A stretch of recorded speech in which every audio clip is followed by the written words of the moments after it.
어서오세요, 어서오세요. 망치부인입니다. 예.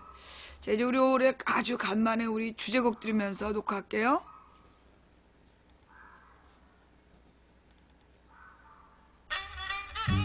어서오세요, 어서오세요. 서울 도봉구 창동사는 불량주부 망치부인이 보내드리고 있는 생방송 시사 수다방에 오신 것을 환영합니다.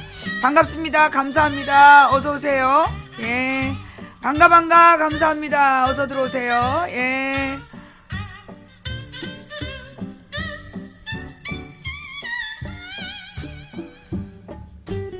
네, 반갑습니다. 어서오세요. 망치부인이에요.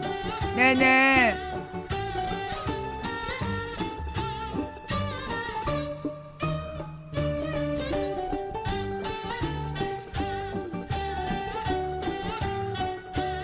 어서오세요. 망치부인이에요.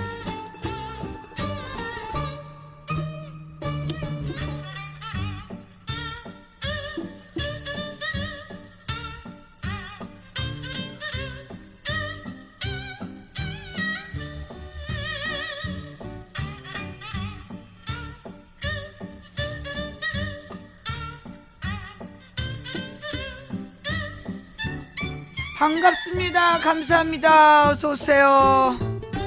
어서오세요. 어서오세요. 오늘은 수능 보는 날이죠? 네. 자.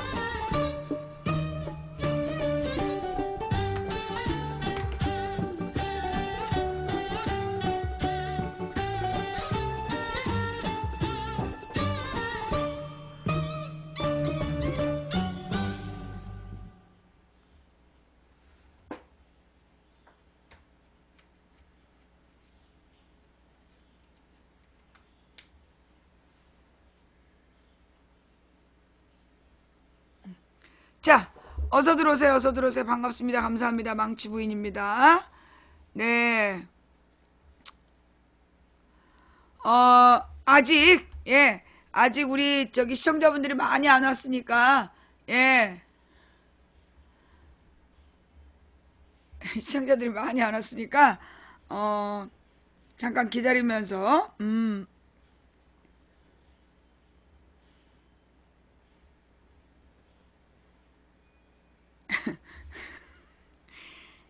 제가 가끔 우리 신랑을 놀려요. 예.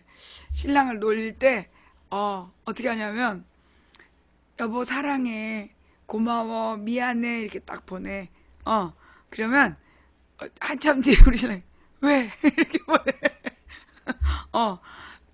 사랑한다. 고맙다. 미안하다.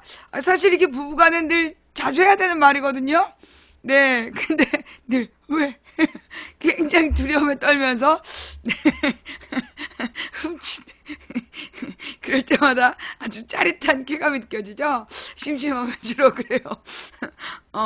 예, 우리 신랑은 이제 주로 내가 옛날에 지난 봄이었어. 내가 당신 사랑하는 거 알지? 그랬지만 왜 그러는데 그날 내가 냉동고 사고 그 다음에 아니다. 우리 신랑이 연수를 갔을 때, 해외 연수 갔을 때 냉동고를 사놓고, 그 다음에 이제 이 냉동고에 대해서 우리 신랑이 이제 거의, 이제 나한테 잔소리를 한 2주쯤 지나면 할 거였어. 그때 냉동고에 대한 신랑의 잔소리를 막기 위해서 내가 딱 차를 샀지. 그래갖고 내가 당신 얼마나 사랑하는지 알지? 아니야. 2014년이었나? 그때, 내가 당신 사랑하는 거 알지? 그래 놓고 내가 이제 레이를 샀거든. 이번에는 이제 당신을 정말 하늘만큼 사랑해 그러면서 소렌토를 샀더니 신랑이 내가 사랑해 미안해 이런 말 하면 기겁을 하죠. 예. 근데 내가 차를 이렇게 습관적으로 산 사람이 아니라 차가 너무 낡아가지고 10년 동안 한 20만 킬로를 탔더니 차가 이제 막 수리비가 한 달에 4, 50만 원 들어가는 거야. 3, 40만 원씩. 근데도 막 우리 신랑은 그 차가 근데 엔진이 진짜 좋았어. 엔진이 너무나 우리가 기를 잘 들여가지고 정말 이렇게 기름도 덜 먹고 좋았거든요. 근데 그게 사실 수리비가 한 달에 4, 50만 원씩 든다는 건 굉장히 낡은 거잖아. 그래가지고 이제 안 되겠다. 그래서 내가 이제 차를 사야 되는데 우리 신랑은 절대 뭘 사는 걸 싫어해. 남자들이 보통 그런가 봐요. 그리고 내가 볼 때 지금 세탁기도 고장난 것 같은데 안 고장났다고 버티고 있어. 응. 한번 내가 딱 이제 새로 싹 바꿔버려야 정신을 차리지. 응. 하여간, 그래서 내가 이제 그 차를, 10년 만에 바꿨더니, 11년 만에 차를 바꿨더니, 신랑이 처음에는 막, 한 달 동안 아무 말 없대. 한 달 지난 뒤에, 드디어 이제 마음의 포기가 됐는지, 차 정말 좋다. 그렇게 얘기를 하더라고요. 지금 세탁기가 LG야. 지금 LG 세탁기인데, 그, 저기 뭐야, 세제를 그냥 빨래 위에 뿌리고 빨래를 하면 세제가 그대로 있어. 그거 고장난 거라면서요. 예. 미지근한 물에 빨래를 했는데 세제가 옷 속에 그대로 있으면 그거 빨래 안 되는 거 아니야? 그치? 어. 그냥 통돌이 세탁기에다가도 액체 세제를 쓰나요? 고장 맞죠? 그치? 안 돌아가는 거죠? 거봐. 아니, 근데 산지 얼마 안 된 것 같은데? 지금 세탁기 저거 새로 산지, 내가 감옥 갔다 와서 산 것 같은데? 감옥 가기 전에 샀나?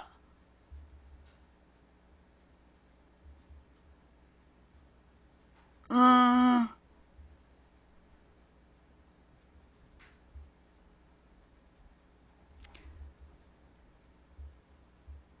요즘은 다 액체 세제를 쓰는구나. 하여튼, 감옥을 가기 전에 산 것도 같고, 그래. 감옥을 가기 전에 샀으면 12년이었으니까 13, 14, 15, 16. 4년밖에 안 됐는데? 내가 그때 세탁기 산다고 그런 지 얼마 안 되지 않았어요? 예. 근데 세탁기 산지 얼마 안 된 것 같은데, 어. 세탁기가 너무 자주 고장나는 것 같아. 어. AS를 받아보라고, 어. 하여간 지금 한번 내가 세제가 안 녹는다고 느낀 게 좀 됐어. 그, 빨아 널어놓은 걸 몇 번 내가 비누를 봤거든요? 어. 아직 새 건데, 이상하게 이 세제가 잘 안 녹아. 우리 신랑 말은 자기가 세제를 그냥 가루로 넣었기 때문이다라고 얘기를 하는데, 아닌 것 같아. 음. 세탁조는, 우리 거는 이제 세탁조 청소가 되는 세탁기라, 우리 신랑이 2주나 3주에 한 번씩 세탁조를 청소한대요. 세탁조 청소 기능이 있어. LG에. 음. 근데 지금 빨래가 잘 안 되는 것 같아. 옷도 좀 지저분한 것 같고, 수건도 이렇게 좀 냄새가 나는 것 같고. 빨래 양이 많아도 그렇다. 그럴 수 있겠다. 우리 신랑이 빨래를 너무나 한꺼번에 모아가지고 한꺼번에 넣고 빨아서 그럴 수도 있겠네. 음. 우리 건 드럼 세탁기 아니야. 그냥 일반 통돌이 세탁기. 그 드럼 세탁기가 전기요금 많이 나온다 그래가지고 드럼 세탁기 잘 안 해요. 예. 빨래를 그 70% 정도 아니야, 내가 빨래를 안 하기 때문에 신랑이 빨래를 하는데 요즘 좀 빨래가 좀 안 되는 것 같아가지고. 음. 세제를 너무 많이 쓴 것 같진 않아. 응. 그러니까 드럼 세탁기보다 그냥 일반 이렇게 통 돌아가는 세탁기가 좋다고 그래가지고 그걸 샀거든. 근데 지금 한 4년 정도밖에 안 썼는데 그 얼마 전부터 비누가 잘 안 녹는 게 좀 느껴져가지고 그 액체 세제를 그런 세탁기에도 써요? 액체 세제를 근데 그 액체 세제가 보가는 좀 비싸더만. 그지? 액체 세제가 가루 세제보다 되게 비싸지. 예.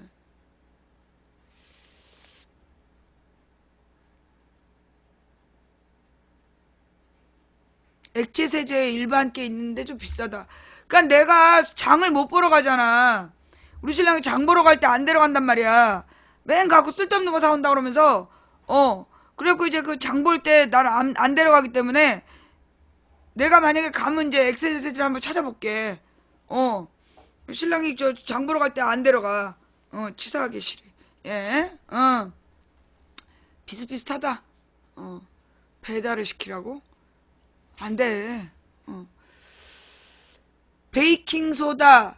그 베이킹소다를 빨래할 때도 써요? 나는 홈쇼핑을 할 줄 몰라요. 내가 그 인터넷으로 뭐 주문하는 거랑 홈쇼핑 이런 거 할 줄 몰라. 예. 그리고 내 컴퓨터들은 전부 다 해킹을 당하기 때문에 컴퓨터에다가 나의 개인정보를 담질 못해. 뭐, 카드라든가 이런 거. 그래서 내가 홈쇼핑 이런 거 전혀 안 하는 사람이야. 인터넷 뱅킹도 안 해. 폰 뱅킹, 인터넷 뱅킹 그런 거 절대 안 해. 예, 그리고 살아요. 예. 액체는 고농축이다.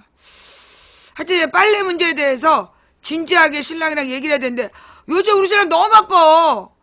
무슨 강연 다니다가 강연 강연 끝나고 나서 요즘은 또 의회 중이야. 얼굴을 볼 틈이 없어. 베이킹소다, 구연산, 식초 이렇게 듣고 빨래를 해요. 그 빨래가 잘 돼? 통돌이용 액체는 따로 있다. 그렇군요. 그니까 왠지 수건을 빨아가지고 처음 쓰는데 왠지 좀 찝찝한 것 같은 느낌이 들더라고. 베이킹소다로 빨래도 해요. 그렇구나. 소주를 넣고 레몬을 먹을 레몬도 없는데 그걸 어떻게 내 레몬을 넣고 빨래를 재벌이야 네가?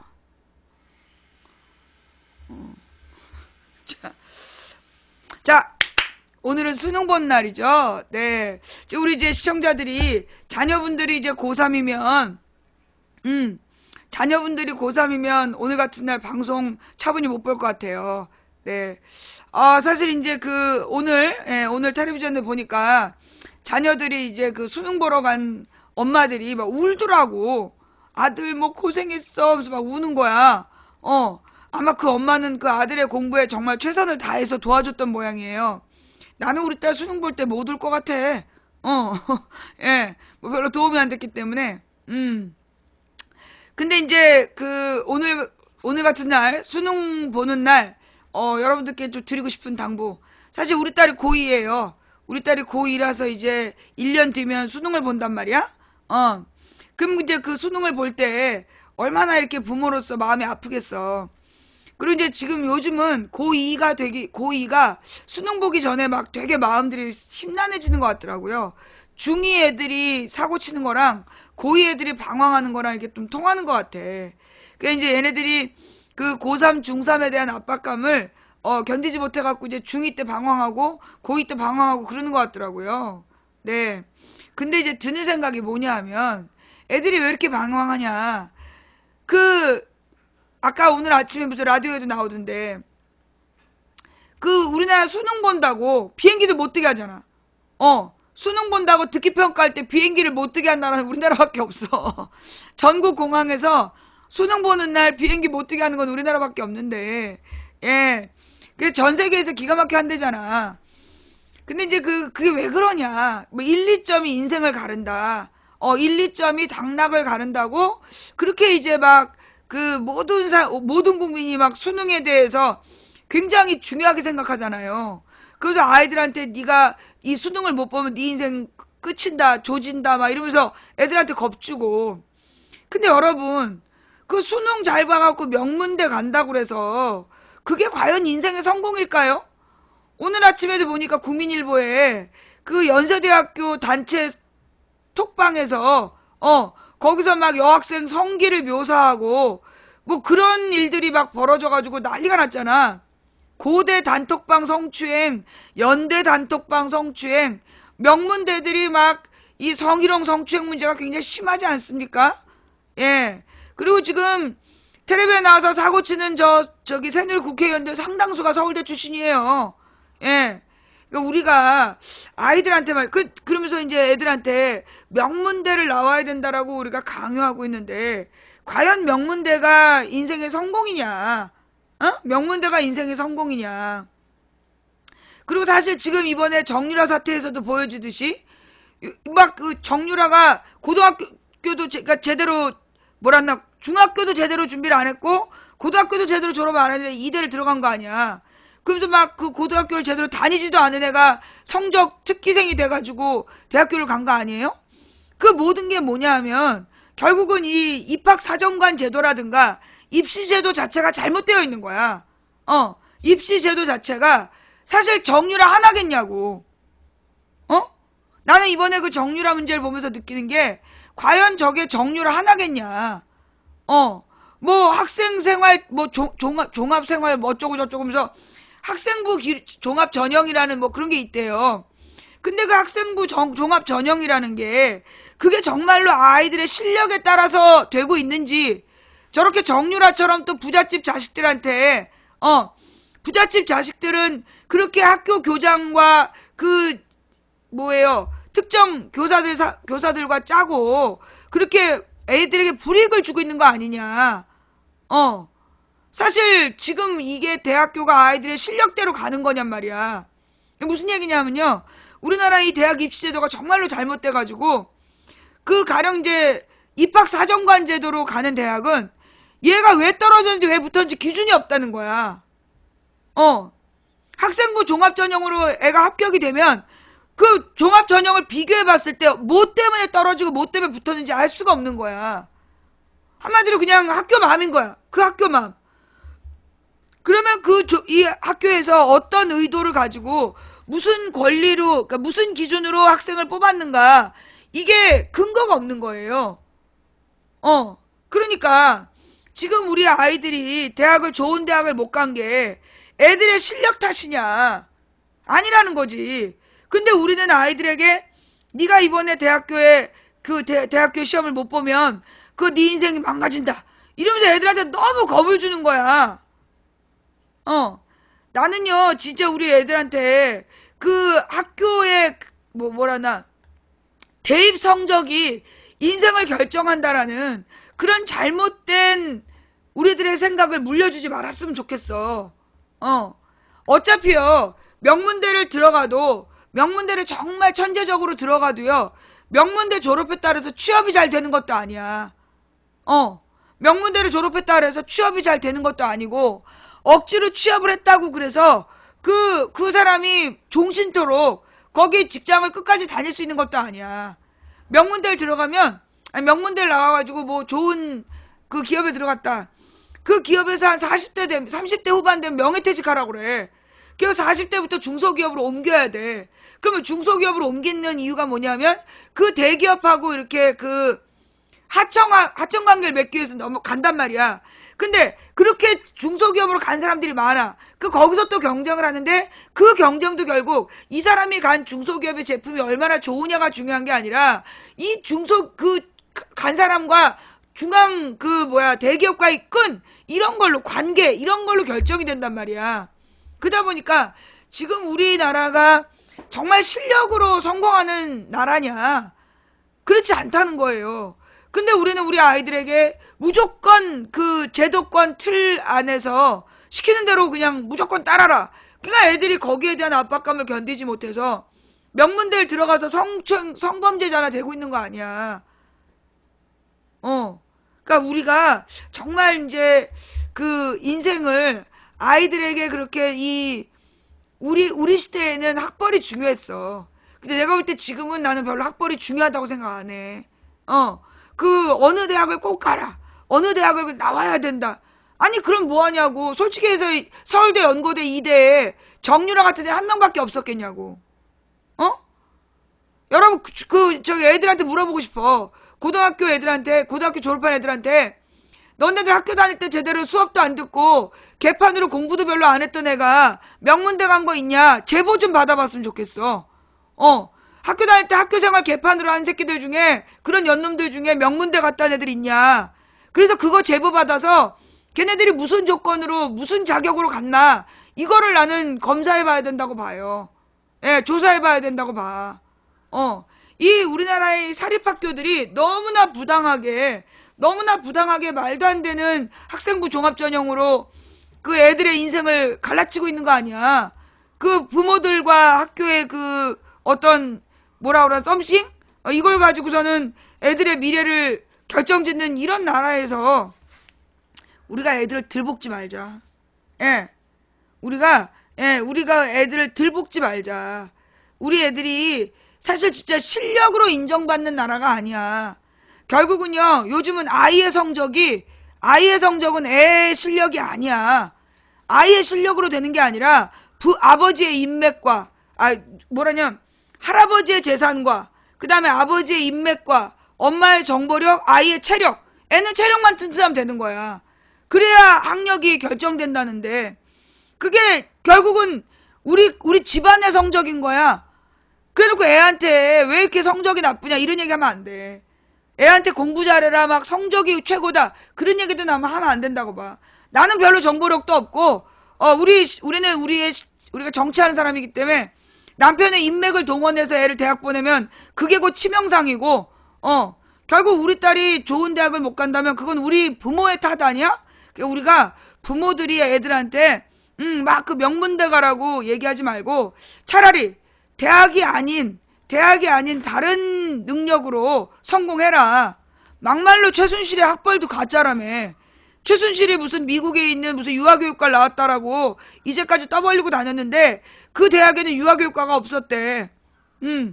그러니까는 결국 지금 나라를 주무른 최순실이도 학력이 없는 거야.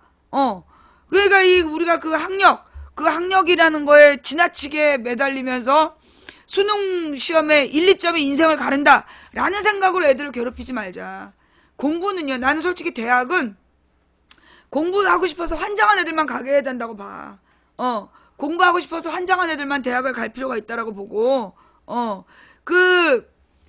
아니, 대학교 나와가지고 공장 가서 일을 하는데 그 얼마나 아까워. 아니, 공장 가서 일하는데 뭐하러 대학 졸업장이 필요하냐고. 공장에 맞는 기술만 배워서 가면 되는 거지. 예? 우리 사회가 근데 우리나라만 그런 건 아니에요. 미국도 원래 학벌을 중시 안 했는데 미국도 몇 년 전부터 그 4년제 졸업장이 있어야 무슨 마트에 매니저를 주고 이런 짓을 하더라고.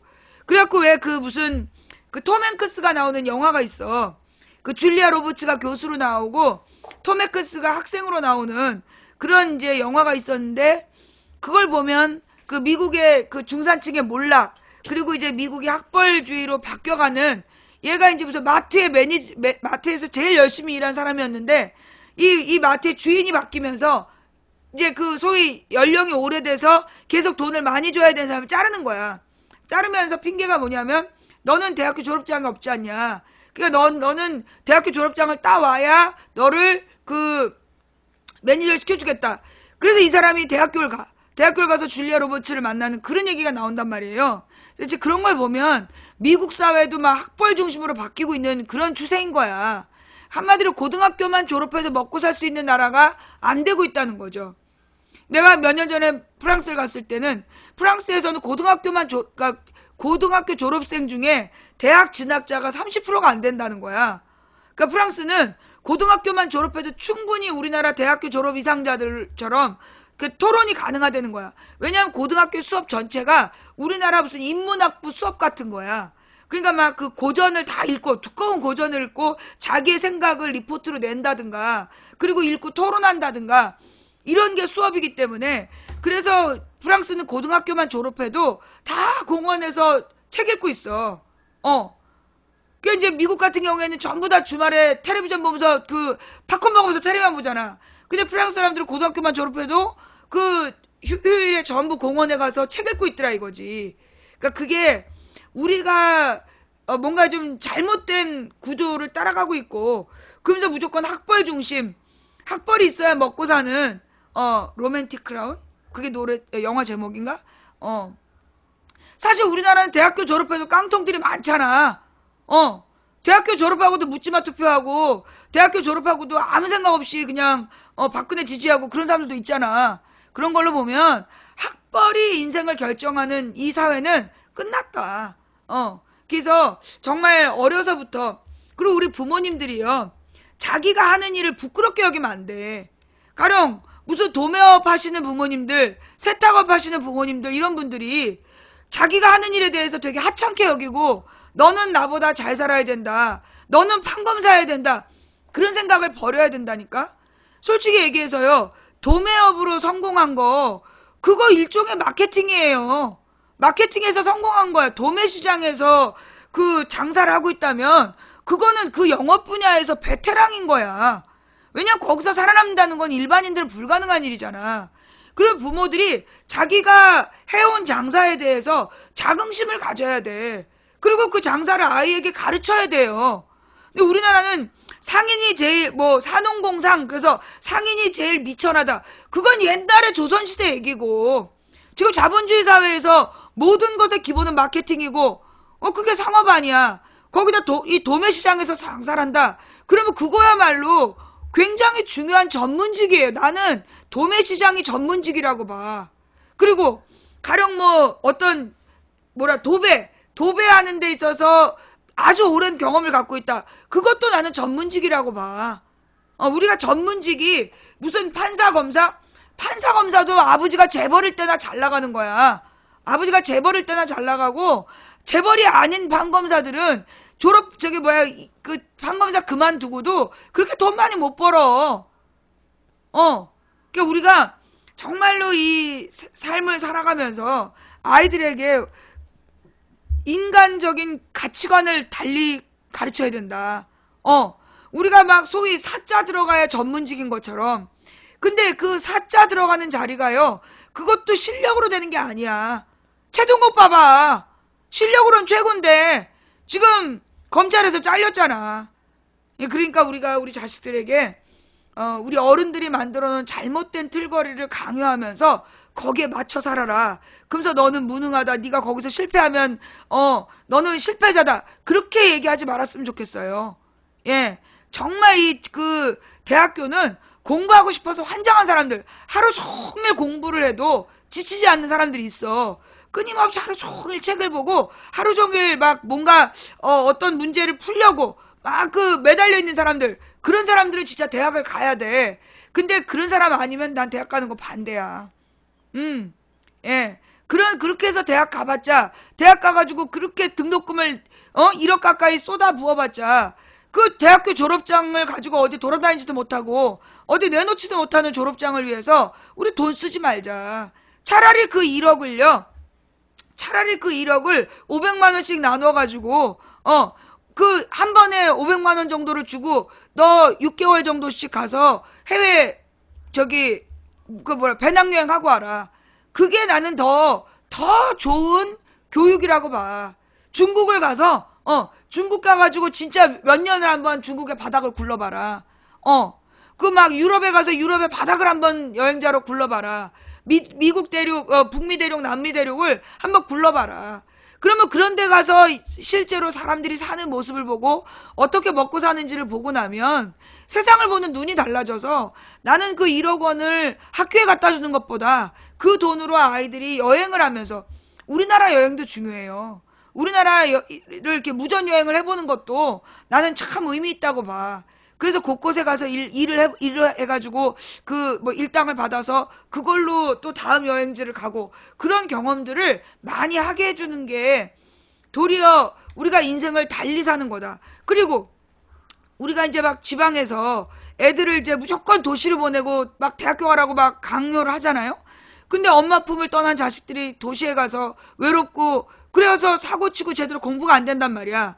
나는 우리가 도리어 이제 호남 같은데, 호남에 아예 친환경 농업단지를 구성하고 친환경 유기농 농업을 해서, 그거는 정말 이 유통업자들에게 찻대기로 주지 말고, 그리고 그 유통업을 해서 만든 것들을 아이들이 이 컴퓨터를 하루 종일 하는 거 좋아하는 애들이 컴퓨터 그래픽 배우고, 그리고 쇼핑몰 운영할 수 있는 프로그램을 배워서, 그래서 우리 동네 쇼핑몰, 우리 동네 아이들이 하는 거야. 그리고 우리 동네 애들이 우리 동네에서 난 물건을 배달도 하고, 얼마나 좋아. 그러면 그게 지역에서 일자리도 창출하는 거잖아. 젊은 애들이 고향을 지킬 수 있는 거고. 그래서 우리가 이제 우리의 자녀들에게 다른 걸 가르치자. 대학교를 졸업해야만 사람 대접 받는다라는, 나는 그거 진짜 잘못된 거다. 도리어 농사 지으면서 방송대로 학위를 따면 된다고 봐. 농사 지으면서 방송대로 학위를 따고 방송대에서 경영학을 공부한다든가, 그리고 뭐 문학을 좋아하는 애면 농사 지으면서 방송대 문학을 공부하면 되고, 그래서 학위는 방송대로 따고, 그리고 정말 삶에 도움이 되는 먹고 사는 기술을 아이들에게 가르치자. 대학교를 나와야만 먹고 살던 시절, 지금은 아니다. 대학교 나와도 먹고 살지 못해. 대학교 나와서 맨 아르바이트만 하고 있잖아. 그러니까 우리가 정말 이 수능의 날, 수능 보는 날, 우리 애들한테 네 인생이 수능 하루에 결정된다, 그러지 말라고요. 근데 진짜 우리 딸한테도 해주고 싶은 얘기가, 수능에 실패한다 해서 인생에 실패하지 않는다. 수능에 실패했다 해서 인생에 실패하는 거 아니다. 수능이 인생의 전부가 아니다. 너무나. 그래서 수능을 못 볼까봐 애들이 1년 내내 전전긍긍하게 하지 말자. 도리어 이 압박감과 스트레스가 능률을 저해해요. 그러니까 네가 한번 1년 동안 후회 없이 해봐. 해보고 뭐 안 되면 그걸로 끝인 거지 뭐. 그리고 그 수능에 실패하고 명문대를 못 갔다 그래서 네 인생이 망가졌다고 생각하지 마. 네 인생은 훨씬 더 많은 기회를 만들 수 있어. 라고 우리가 격려해 주자. 예. 오늘 우리가 수학 능력 시험의 날, 우리 부모님들이 우리 자녀들을 그렇게 키우자. 사실요, 그 매달 주는 가회비도 너무 아까워. 우리도 지금 한 달에 50만 원 가까이 가회비를 쓰고 있는데 1년이면 600만 원이야. 600만 원씩 3년이면 그걸로 해외여행을 보낼 수 있는 거 아니야. 세계 일주도 하겠구만. 1800만 원이면. 안 그래요? 우리가 그렇게 좀 생각을 좀 달리 해보자. 근데 막 지가 하겠다고 도와달라는데 돈 없다고 자를 수는 없고. 근데 실제로 공부한다는 애들 얘기를 들어보면 50만 원을 드린다고 그러면 경력이 되게 멈춰도 무책임한 부모로 봐. 노후 준비는 무성의한 멈추지 부모로. 않게. 왜냐하면 막 애들 그 뭐지? 인강도 과목당 뭐 100몇십만 원 한다며. 100몇십만 원짜리 인강을 다 이제 뭐 신청해주고, 그러면서 가회 따로 학원 따로, 학원은 정보를 얻으러 가고, 가회 선생님은 문제 풀이하려고 따로 붙어주고, 과목별로. 예. 그러니까 이제 그렇게 해서 사교육비들을 굉장히 쓴다는 거야. 애가 하나인데 그까짓 거 한 번 올인해줘야 되는 거 아니냐. 아, 무슨 올인이야. 우리 빚이 얼만데. 네. 그래서 뭐라 그러나, EBS 좋은데, 근데요, 그 EBS가 얘기 들어보니까 EBS하고 수능을 연계해서 억지로 문제를 내느라고, 그래서 요즘에 수능 문제가 그렇게 골 때려진대. 아니, 어차피 EBS 교재에 나와 있는 내용 한계가 있잖아. 근데 EBS만 들어도 시험 볼 수 있게 해야 된다면서 EBS 교재를 바탕으로 문제를 내다 보니까 문제가 그렇게 괴물 문제가 나온다는 거야. 요즘은 그래서 EBS 말고 뭐 무슨 강남구청 뭐 이런 것도 듣고, 하여튼 인강이 다양하게 있더라고요. 근데 사실 그 인강이라는 게 우리도 해보면 알지만 인터넷으로 보는 뉴스하고 자기가 종이신문으로 보는 뉴스하고 머릿속에 남아있는 정도가 달라요. 그 이유가 뭐냐면, 인강은 모니터를 통해 보잖아. 근데 모니터를 통해서 정보를 처리할 때 그 내용이 머릿속에 들어가서 남는 것보다 시각 정보로 너무 많은 감각을 써버리기 때문에, 뇌용량을 사용하기 때문에 그 인강이 그렇게 머리에 남지 않는다 그러더라고. 이거는 과학적인 거예요. 시각 이미지, 눈으로 시각 이미지로 사용하기 때문에 그 시각 이미지에서 뇌 용량의 80% 90%를 써버리는 거야. 그러면 실제로 거기서 남은 내용이 머릿속에 안착되는 데는 10%밖에 못 쓴다는 거지. 그래서 인강이 그렇게 좋은 것도 아닌 것 같고, 그러니까 이제 사실은 자기가 책을 보고 호기심을 갖고 그 관련 자료를 찾아보고 그런 게 이제 공부가 되는 거거든. 근데 지금은 그렇게 공부한다고 되는 게 아니잖아. 왜냐하면 괴물 같은 문제를 무조건 풀어야 성공하는 거잖아. 비정상적인 문제를 무조건 맞춰야지 성공하기 때문에, 그래갖고 막 학교에서 성적이 잘 나와. 문제 한두 개밖에 안 틀려. 근데 이런 애들하고 대화를 해보면 말이 안 통해. 그런 애들 많죠. 막 모의고사 1개 틀리고 2개 틀리고 그런 애들인데, 얘네들하고 대화하면 일상적인 대화가 안 돼. 문제 푸는 괴물이 돼서 그래. 부모 학벌이 자녀 학벌로 세습되던데 꼭 그렇지만도 않아. 지금은 부모의 재산이 아이의 학벌을 결정해. 예. 부모의 재산이 아이의 학벌을 결정한다고. 그러니까 우리가 그렇게 뛰어난 그 재벌이 아니면 우리 자식들에게 좋은 학벌을 줄 수 없어. 그러니 학벌로 성공하는 사회를 우리가 없애야 돼. 학벌로 성공하는 사회가 아니라 정말로 유기농 농사를 짓는 사람들, 그 다음에 스스로 이렇게 뭐 백관이면 백관, 도배면 도배, 이런 뭐 칠이면 칠, 자기 전공 분야를 갖고 있는 부모들이 그 기술을 자녀들에게 노하우를 전수해서, 그래서 우리가 생활협동조합들을 만들고, 그래서 이 조합원들끼리 서로 정보를 교류해서, 아 정말 이 사람은 장인으로서 물건을 칠을 잘한다, 도배를 잘한다, 수리를 잘한다, 그런 게 인증되면 그 사람한테 우리가 부탁해서 서로 그 지역에서 먹고 사는 그런 방식으로 바꿔야 된다. 그리고 뭐 물건을 파는 것도 맨 그걸 뭐라 그러니, 대기업 편의점들만 들어와 있잖아. 근데 정말 이 슈퍼마켓들이 서로 연대를 해가지고 조합 슈퍼마켓을 만드는 거지. 그래서 조합 슈퍼마켓으로, 그러니까 요즘에 아이스크림이 롯데 거 아니면 우리 동네 없어. 우리 롯데 불매운동을 하려는데 롯데가 아닌 아이스크림 거의 없는 거야. 그러니까 다른 아이스크림 다 망했다는 얘기죠. 그러니까 이제 그런 생활협동 조합에 소속된 상점에서 그 중소기업들이 만들어내는 상품들을 판매하고, 그리고 이 생활협동 조합에서 품질 인증을 위한 노력들도 스스로도 해내고, 그런 세상들을 좀 우리가 만들어 보자. 그래서 우리가 공동으로 함께 먹고 사는, 사실요, 그 1%의 재벌이 99%를 먹여 살린다는 말은 거짓말이야. 1%의 부자가 99%를 먹여 살린다는 말은 개거짓말이라고. 정확하게 얘기하면 지난 20년 동안 가장 성장한 게 누구냐 하면 삼성하고 SK통신이에요. 삼성전자하고 SK통신인데, 삼성전자하고 SK통신이 성장할 수 있었던 배경이 뭐냐 하면, 온 국민이 공짜폰인 줄 알고 그 삼성 휴대폰을 전부 다 SK에서 사서 쓴 거야. 받아서 쓴 거야. 그러면서 35,000원씩 우리가 계속 기본요금을 냈잖아. 다른 나라 기본요금 15,000원 할 때 우리는 다른 나라보다 비싼 기본요금을 3배씩 내고 SK하고 삼성의 노예였던 거야. 그래서 99%가 이 SK하고 삼성전자의 노예로 삥을 뜯기면서 1년 내내 그거 다 현찰 장사였잖아. 다 자동이체로 가져가는 현금 장사. 그 현금으로 걔네들이 부자가 된 거야. 근데 마치 우리 국민들이 1%에 의해서 먹고 사는 것처럼 아니라는 거죠. 결국 그들은 우리 1%를 핏바라먹고 성장한 애들이야. 그 다음 지금 그 최순실이가 빼돌린 770억, 그거 기업들이 자기 주머니에서 냈겠어? 걔네들이 그 돈 다 어디서 낸 돈, 무슨 돈으로 냈겠어요?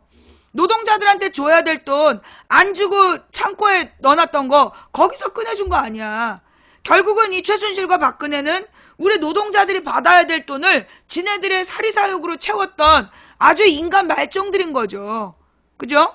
소비자한테는 비싸게, 임금이 올라서 비싸게 팔아야 된다. 그래 놓고 노동자들한테는 3분의 1, 4분의 1 주고, 그렇게 해가지고 번 돈 아니야. 그러니 우리가 1%가 99%를 부자로 만든다. 그 뻥에 넘어가면 안 되고, 예. 도리어 지금 상황은 99%가 1%에게 삥 뜯기는 시대. 99%가 1%에게 삥 뜯긴 거지. 예. 절대 99%가 1%가 99%를 먹여 살리는 게 아니다. 예. 그 얘기를 우리가 외워야 돼요. 정규직을 다 비정규직으로 바꾸고 말이야. 그 다음에 막 비정규직의 월급도 계속 깎고 말이야. 그리고 막 그 비정규직하고 외국인 노동자하고 경쟁시키고, 그런 식으로 해서 돈 빼돌려가지고 그거 창고에 쌓아놨다가 최순실 아가리로 다 쳐넣은 게, 그게 재벌들이 하는 짓거리란 말이야. 예. 그래서 재벌이 살아야 일자리가 만들어진다. 그것도 옛날 얘기지.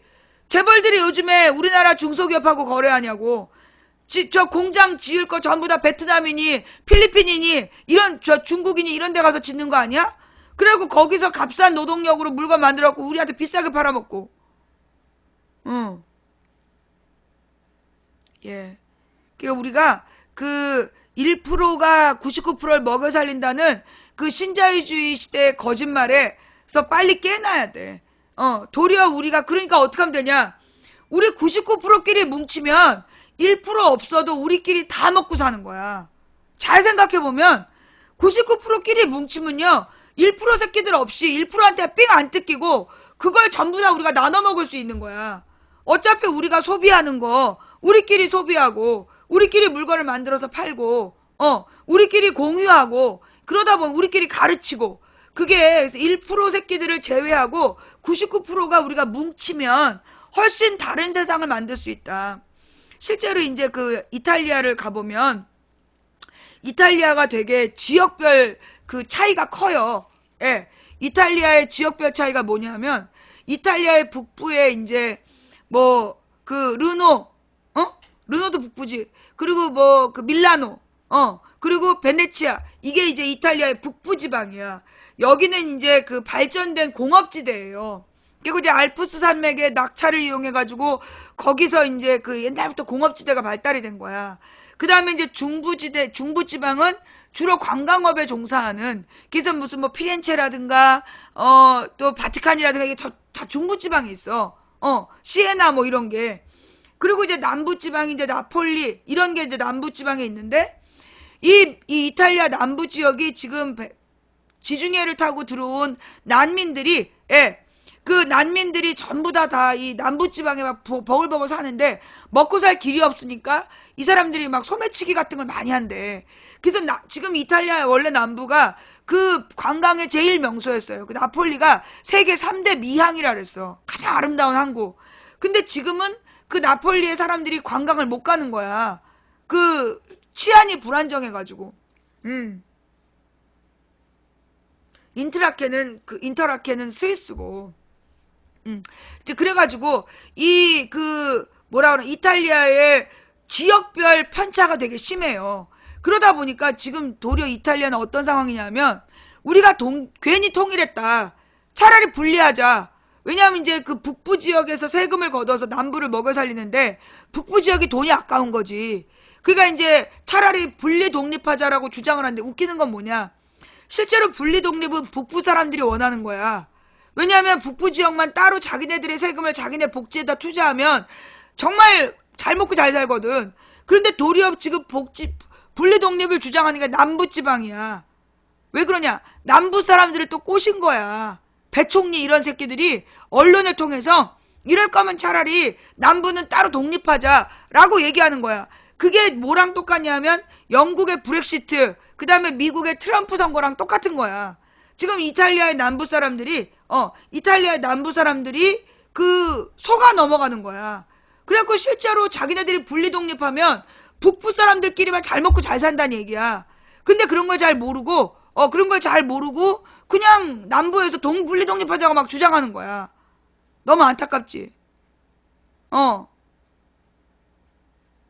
지금 이제 이탈리아가 정치가 워낙 썩은 데에다가 근데 이제 내가 이 얘기를 왜 했냐면 그리고 이탈리아 경제가 전부 다 어려워가지고 난리도 아니었다는 거야. 그런데 그때 한 도시만 그 경제 위기를 극복을 한 거야. 그 도시가 어디냐 하면 있는데 이름이 뭐더라? 협동조합이 발달한 도시 볼로냐라는 도시가 있는데 그 이탈리아의 볼로냐는 도시 사람들의 70%인가 80%가 그 협동조합에 가입이 되어 있는 거야. 그래서 이 조합원들끼리 생산된 거를 교류하고 조합원들끼리 나누는 거야. 그랬더니만 밀라노하고 달라. 밀라노는 북부의 공업도시고 볼로냐 그 중부에 있는 하여튼 뭐 중부하고 북부 사이 정도에 있는 그 도시인데 그 볼로냐 사람들이 그 협동조합을 만들어가지고 그래서 경제 위기를 모면을 했다는 거야. 그러자 지금 다른 사람들이 볼로냐를 막 공격을 한 거야. 그래서 막 이념적으로 공격하고 이래서 그 볼로냐가 깨졌다고 그러더라고. 그 볼로냐가 막 위기를 겪게 됐는데 그게 뭐냐면 소위 그 공동체 99%의 공동체를 만들어서 경제 위기를 극복하는 걸 보고 그 외부 세력이 공격에 들어간 거야. 그래서 볼로냐도 흔들렸다 그러더라고요. 지금은 어떤지 모르겠어. 몇 년 전에, 한 1, 2년 전에 볼로냐 상황이 안 좋다라는 얘기를 내가 전해 들었어. 네. 자, 그래서 좌우지간 전 세계를 병들게 하는 게 미디어다. 전 세계의 언론이, 국민들을 다 바보로 만들고, 국민들의 생각을 썩게 만드는 주범이다. 그래서 이 언론이, 내가 어제 중요한 얘기 하려다 말았더라고. 어젠가 그저께, 뉴스의 시대. 프랑스의 알랭 드 보통이라는 철학자가 있는데 이 사람이 뉴스의 시대라는 책을 썼어요. 예, 그 뉴스의 시대라는 책을 썼는데 그 책 내용이 보면 내가 지난 10년 동안 떠들어온 내용이야. 내가 1980년에 우리나라에서 5.18이 일어났을 때 우리 언니가 대학교에서 친구들한테 광주의 상황을 듣고 나한테 와서 얘기를 전해준 거야. 근데 아무리 뉴스를 봐도 우리나라 군인 경찰이 사람을 죽이는데 어떻게 뉴스에 한 자락도 안 나와. 난 우리 언니가 미친 줄 알았다니까. 근데 5월 말에 광주에서 소요사태가 있었는데 간첩의 선전선동으로 소요사태가 있었는데 군인 경찰이 효과적으로 진압을 했다. 근데 관련해서 유언비어가 떠돌고 있으니까 국민 여러분이 현혹되지 마라. 그게 1980년 5월 말에 MBC 뉴스에 나왔던 내용이야. 나 5학년 때. 나는 그래서 그럼 언니가 했던 말이 사실이구나. 그래서 나는 그때부터 난 뉴스를 믿지 않았어. 그때부터 내가 뉴스를 안 믿고 뉴스 저 새끼들은 뉴스인 척 거짓말 하는구나. 그러면서 나는 살아왔단 말이야. 그렇게 내가 42년 동안 뉴스를 들어오면서 그 뉴스가 계속 국민을 속이고 있다. 특히 냄비 여론. 냄비 여론이란 말에 대해서 우리나라에서 제일 먼저 문제 제기한 게 나예요. 왜 우리가 냄비 여론이냐? 냄비 언론이지. 지네가 막 이것 떠들다가 어느 날 갑자기 다른 주제로 확 바꿔갖고 수십 개 언론이 동시에 떠들면 이슈가 바뀌는 건 언론이 바꾼 거지. 국민들은 관심이 있는데 국민들에게 제대로 알려주지 않고 지들이 이슈를 훅훅 바꾸면서 우리한테 냄비라고 욕하더라. 내가 2007년에 처음 나와서 한 얘기가 그 얘기예요. 아프리카 방송을 했던 이유가 그거였어. 언론이 거짓말하고 있다. 왜 우리가 냄비냐? 우리는 가마솥이다. 우리는 3.1 운동이 3월 1일 하루에 일어난 줄 아는데 3.1 운동이 사실 1년 동안 진행됐다. 아니 어느 냄비가 1년 동안을 끓으냐? 어떤 냄비가 1년 동안 끓고 있냐? 이거 가마솥인 거다. 우리는 가마솥 민족성인데 이걸 일본 놈들이 냄비라고 양은이라 해갖고 이 일본 놈들이 냄비를 공급한단 말이야. 그래놓고 조선 것들은 냄비랑 똑같아서 쉽게 끓고 쉽게 식는다. 그렇게 세뇌를 시킨 거야. 그래서 우리는 그 말이 맞나 보다 그러면서 우리 국민성이 냄비 근성이다. 잘못 알고 있었던 거야. 조선일보 동아일보가 만든 개소리야. 냄비 여론이란 말은 거짓말이에요. 냄비 언론이 있는 거야. 언론이 지들 멋대로 주제를 바꿔가면서 국민들을 속여왔던 거죠. 그리고 그동안에는 이 언론이라는 걸 만드는데 너무 돈이 많이 들어서 사실 그렇잖아. 우리가 무슨 인쇄기구가 있어? 신문을 내는 게 얼마나 어려워. 옛날 우리 선배들은 등삭이라는 걸 썼어요.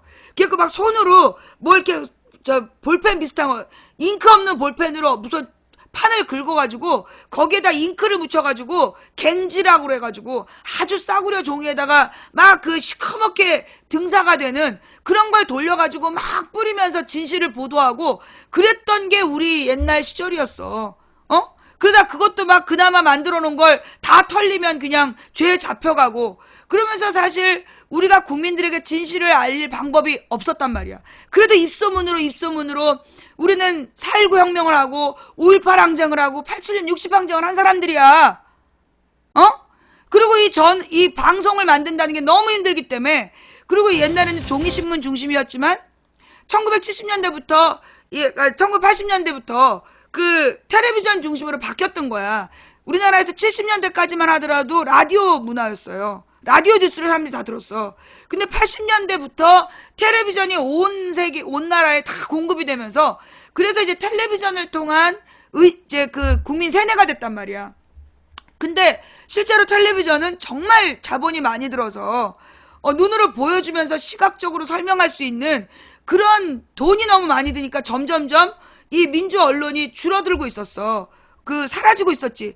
그때 만들어진 게 이게 아프리카예요. 그때 만들어진 게 아프리카야. 그때 판도라 TV라든가 유튜브라든가 있었어요. 근데 그들은 모두 동영상을 올리는 거야. 근데 아프리카는 맨 처음부터 생방송이라는 시스템, 즉 채팅을 한다는, 왜냐하면 이제 우리나라에서 인터넷이 제일 빨리 발달했고 제일 빨리 발달한 인터넷으로 우리나라는 채팅 문화가 발달한 거야. 그래서 이 채팅과 이 동영상을 연결한 인터넷 생방송 시스템은 아프리카가 전 세계 최초였어요. 물론 다른 데서 한 대가 있을지 몰라도 이렇게 대중적으로 성공한 건 아프리카가 유일했어. 실시간으로 채팅하면서 그 정보를 공유하는 이런 시스템을 만들어낸 게 대단한 시스템이었어. 내가 2007년에 아프리카로 들어왔던 이유도 그거였어요. 언론이 알려주는 게 거짓말인데 그 언론이 거짓말인 걸 알릴 수 있는 창구, 그러면서 돈 한 푼 안 드는 창구. 아프리카에서 방송하려면 웹캠하고 컴퓨터만 있으면 돼. 그럼 웹캠, 컴퓨터, 뭐 3만원짜리 마이크 이것만 있으면 언제든 자기의 주장을 할 수 있는 거야. 얼마나 대단한 거냐고. 그래서 이 처음에 아프리카가 만들어졌을 때는 사람들이 관심도 없었는데 이 아프리카에서 소위 2008년 광우병 항쟁을 아프리카가 주도하게 돼. 실시간으로 그 시위 현장을 보여줬기 때문에 대대적으로 사람들이 나오게 된 거야. 그래서 2008년에 광우병 시위 한참 하고 있던 8월 달에 문용식 사장이 잡혀가는 거 아니야. 그렇게 탄압이 시작됐어. 그리고 나서 계속해서 아프리카에 이상한 뭐 여비제이들이 있다, 응? 뭐 사행성 산업이 있다. 근데 그게 다 일반 BJ들이 잘못한 거야.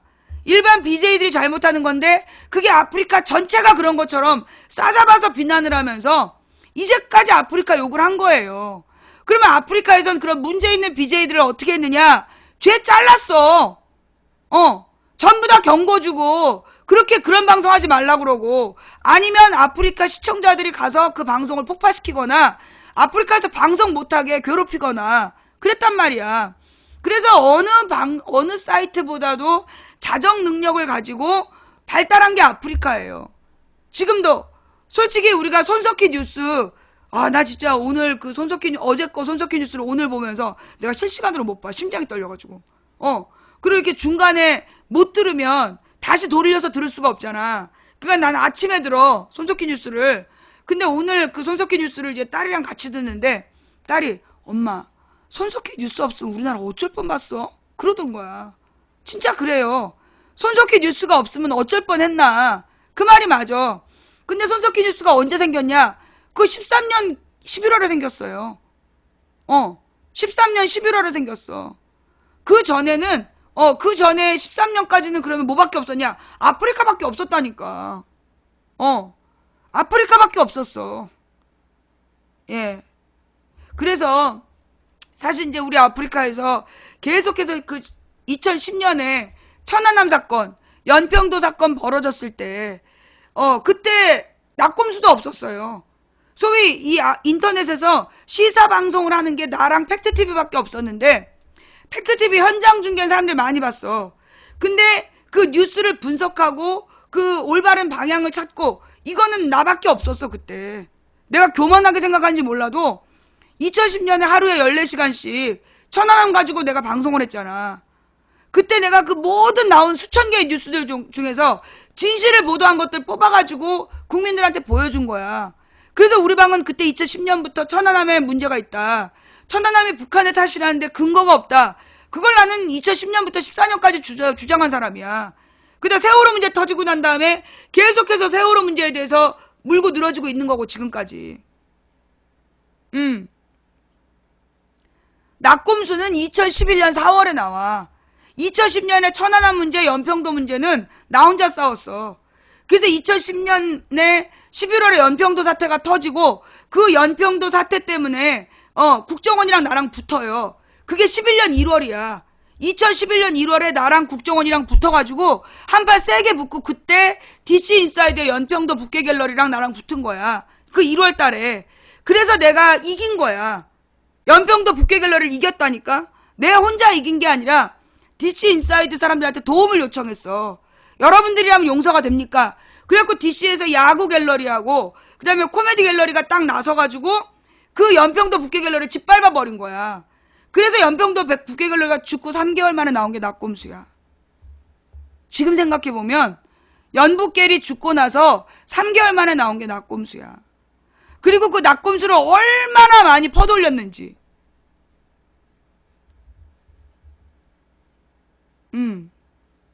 지금 생각하면 맨 처음부터 수상해. 내가 국정원을 그 DC사이드에 그 국정원을 깨버리고 난 다음에 그리고 나서 3개월 뒤에 나온 게 낙곰수였어. 그리고 그들이 미건스라는 정봉주 팬클럽을 만들어갖고 그 정봉주 팬클럽을 막 띄운 거고, 그렇게 11년 11월부터 박원순 시장 맨 처음에 시장 돼야 된다고 주장한 건 나 혼자였어. 낙곰수도 그때 안 끼었다니까. 천정배 박영선 경선할 때 내가 막 박영선 편 들었더니 천정배 지지자들이 나한테 개지랄했어. 나한테 시발년 쌍년 온갖 쌍욕을 다 해도 내가 박영선 당선시키고 그 다음에 박영선하고 박시장 경선을 막 준비하고 있을 때 뒤늦게 끼어든 게 낙곰수였어. 그 몰랐지? 뒤늦게 끼어들었어. 근데 그 뒤에 마치 박시장을 낙곰수가 당선시킨 것처럼 미건스를 막 띄운 거야. 그래갖고 그 미건스를 2012년 총선 대선 말아먹은 거 아니야. 일이 그렇게 된 거예요. 얼마나 어이없었는데. 내가 박시장을 왜 내가 박시장을 그때 시장으로 당선시켜야 됐다고 생각했냐면 12년 대선은 모든 야권 진보 세력과 민주당이 합쳐야 된다. 민노당과 민주당이 합쳐서 12년 대선을 치러야 된다는, 총선을 치러야 된다는 게 내 생각이었어. 그러면 외부의 시민사회 세력이, 진보적인 시민사회 세력이 민주당하고 힘을 합쳐야 된다고 나는 봤기 때문에 그 한 예로 내가 박시장을 당선시켜서 그 외부 세력이, 민주당이 아닌 외부 세력이 민주당과 더불어 단일화해서 당선되는 기적을 만들겠다. 그게 나의 계획이었어. 난 그 길로 쭉 간 거야. 근데 가고 있는데 중간에 낙곰수가 올라타더니 자기네들이 막 박시장을 만든 것처럼, 물론 낙곰수가 그렇게 주장한 건 아니야. 사람들이 오해를 그렇게 한 거였지. 그랬던 이 낙곰수가 지금 보면 이번 그 지난 12년 대선 때 그 총선 말아먹고 나서 총선 때 이 낙곰수 팬클럽 미관스에서 계속 통진당을 지지하더니 그 통진당 지지하고 싹 말아먹었잖아. 12년 총선을. 그리고 난 다음에 바로 낙곰수에서 누굴 지지했어? 안철수 지지했잖아. 기억나지? 안철수가 중도 세력을 모아서 문재인에게 단일화해 줄 거라고. 그때 분명히 낙곰수 지지자들이 한 말이야. 기억나요? 나더러 왜 그렇게 편협하냐고. 난 지금도 그 대사가 기억나. 낙곰수 팬들이 와서 내가 안철수에 대해서, 나는 안철수가 아름다운 단일화해 줄 사람 아니다. 그 사람 본성이 자기로 단일화해 주는 거 아니면 절대 협력할 사람 아니라고 그랬더니 나한테 와가지고 나더러 어쩌면 그렇게 편협한 시각을 갖고 있냐고. 역시 이게 여자의 그 대사 기억나? 여자의 한계라고? 김어준이 보는 게 훨씬 넓게 본다. 그러면서 안철수가 중도 세력을 묶어가지고 문재인에게 힘을 몰아줄 거라고. 그때 기억나요? 12년 여름에 채팅창에 7월 달에 난리도 아니었다니까. 그러더니만 결국 그 김어준 사단, 김어준 문성근 이쪽 사단에서 안철수를 너무 띄운 거야. 그래가지고 나중에 내가 감옥에 있을 때 감옥에 있는 여자들이 그러는 거야. 감옥에 있는 언니들이, 야, 너네는 후보가 누구니? 안철수니 문재인이니? 내가 감옥에서까지 쪽팔려가지고 내가 계속해서 안철수가 문재인을 선거운동을 해줄 거냐 말 거냐 그걸로 허송세월했잖아. 마지막에 안철수가 문재인의 마지막 광화문 유세에 나왔다고. 아니 문재인이 후보인데 안철수가 왔다고 왜 울어 사회자가. 그 미친놈 아니냐고. 문재인이 나왔을 때 울어야지. 안철수 후보가 나왔습니다. 그럼 울었다며. 그 미친 거 아니야.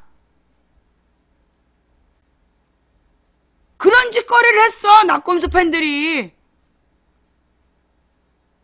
그래서 말아먹은 거야 대선을. 안철수가 후보 등록 안 한 걸로 걔가 할 수 있는 모든 걸 다 했다.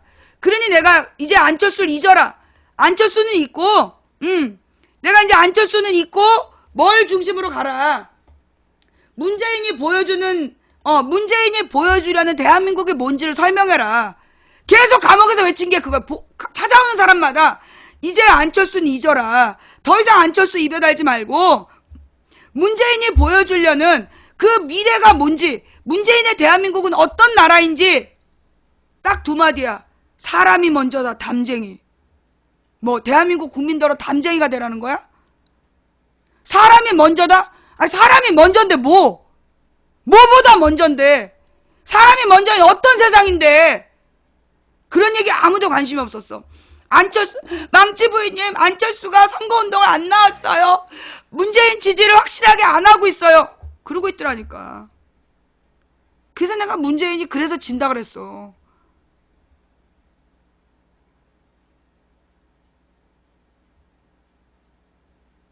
결국 그러더니 지금 지난 총선 때 말이에요. 지난 총선 때 그 김어준 사단에서 어떻게 했어? 정청래를 컷오프 시켰다고. 정청래를 컷오프 시켰다라고 더민주 낙선운동 했어. 문성근이 나서서 더민주 낙선운동 했다니까? 문성근의 그 유명한 트위터 있잖아. 더민주 후보들을 만나면 정청래를 컷오프 시켰죠? 제 표를 얻고 싶으면 정청래 컷오프를 취소시키세요. 그렇게 얘기하라고. 그게 낙선운동 아니야.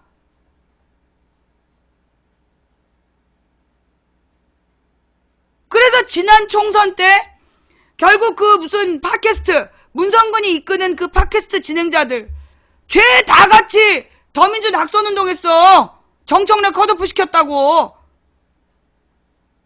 그러더니만 내가 더 기가 막힌 건 뭐냐면 그러면서 걔네들은 진보 정의당 선거운동 했단 말이야. 그래서 그러면 정의당 1,000만 명이 듣는다며 팟캐스트를. 그러면 1,000만 명이 정의당 선거운동을 했으면 정의당이 10명 돼야 될 거 아니야. 6명인가 됐어. 총선 때. 정의당 지지율이 높다고 그 팟캐스트들에서 날마다 정의당 선거운동을 했다니까. 종편은 새누리당이 이길 거라고 다 지랄하지. 팟캐스트는 전부 다 정의당이 될 거라고 지랄을 하지.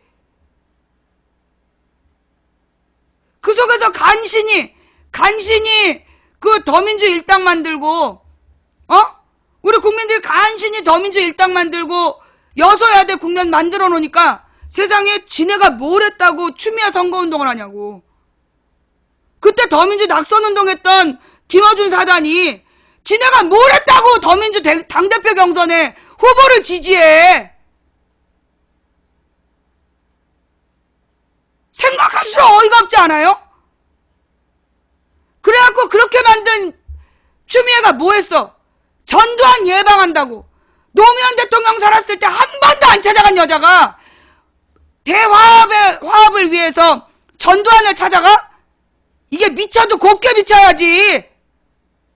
그러더만 이번에 박근혜를 자기 혼자 독단적으로 찾아간다고 지랄해가지고 국면을 완전히 박근혜한테 싸가지 없이 지가 그냥 나가게끔 만들어준 거. 그거 엊그저께야. 엊그저께.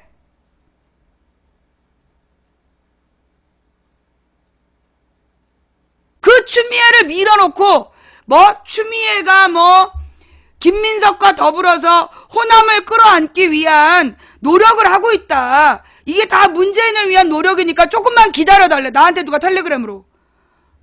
지랄 진짜 생지랄. 지랄이 창궐을 했어.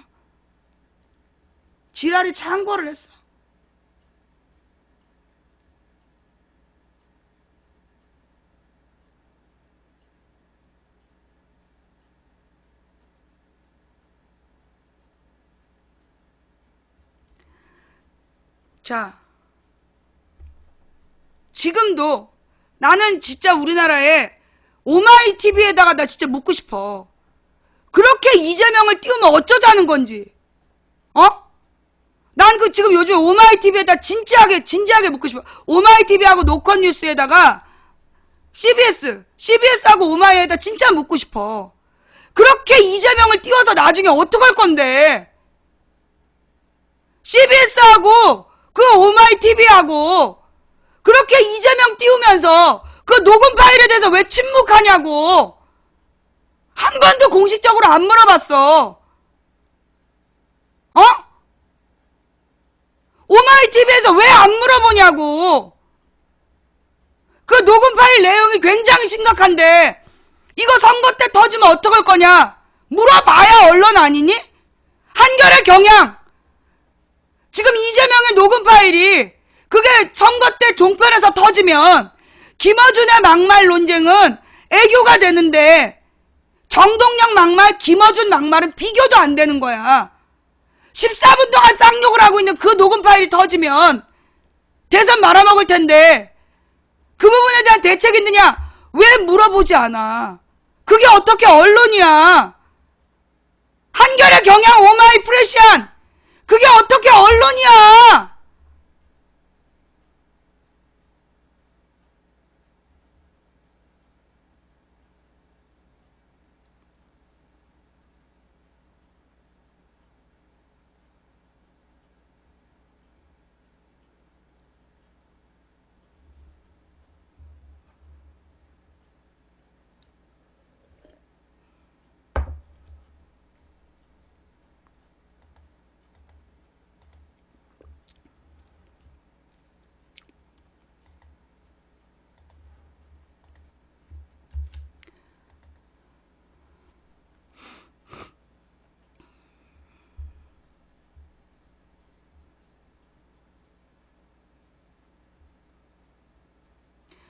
JTBC는 이재명을 안 띄워. JTBC는 이재명을 안 띄우는데 지금 계속 이재명을 제일 많이 띄운 데가 어디냐면 그 김현정 뉴스쇼. 김현정 쇼하고 그 다음에 오마이TV하고 그리고 지금 팟캐스트들하고 거기서 이재명을 엄청 띄우고 있는 거야. 근데 그들 모두가 진짜 비겁한 거야. 왜 그 녹음 파일에 대해서 안 물어? 그리고 무슨 슬픈 가족사라는 핑계만 대고 있어.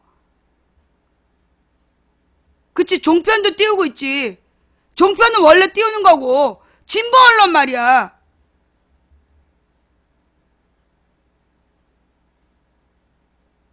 당장 지금 어저께 안철수가 조기 대선 치르자. 이미 이명박 세력은 선거 준비 끝난 거야. 이명박 진영에서는 안철수로 지금 선거 준비가 끝났다니까? 그러니까 당당하게 나와가지고 선거하자는 거야, 봄에. 근데 지금 당장 야권에서는 문재인이 지지율이 제일 높아. 문재인이 포기를 못한 상황이야. 근데 지금 그 문재인은 호남에서 문재인 반대 정신이 너무 강하기 때문에 선거했다면 필패야. 그럼 빨리 대책을 논의해야 되는데 맨 이재명만 노래하고 있어. 그래놓고 아무도 대답하지 않아.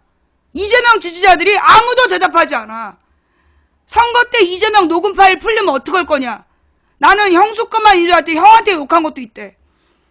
그 욕설 녹음 파일이 풀어지면 그거 어떡할 거냐고 물으면 아무도 대꾸를 안 해. 그치? 아무도 대꾸를 안 해.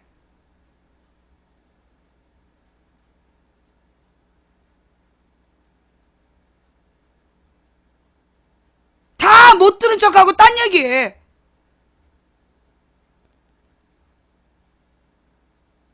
어떡할 거냐고. 그 누가 녹음했냐고? 그 형수가 녹음하고 그 뭐 형이 녹음하고 그랬대. 이재명이 형수랑 형한테 전화로 욕한 거를 그 형이랑 형수가 녹음을 한 거야. 나는 그게 그 녹음 파일이 이재명이 아니길 바랬어. 근데 인정을 했잖아. 슬픈 가족사라고. 그건 해명이 아니라 자백이야. 그 해명이 아니라 자백이라고.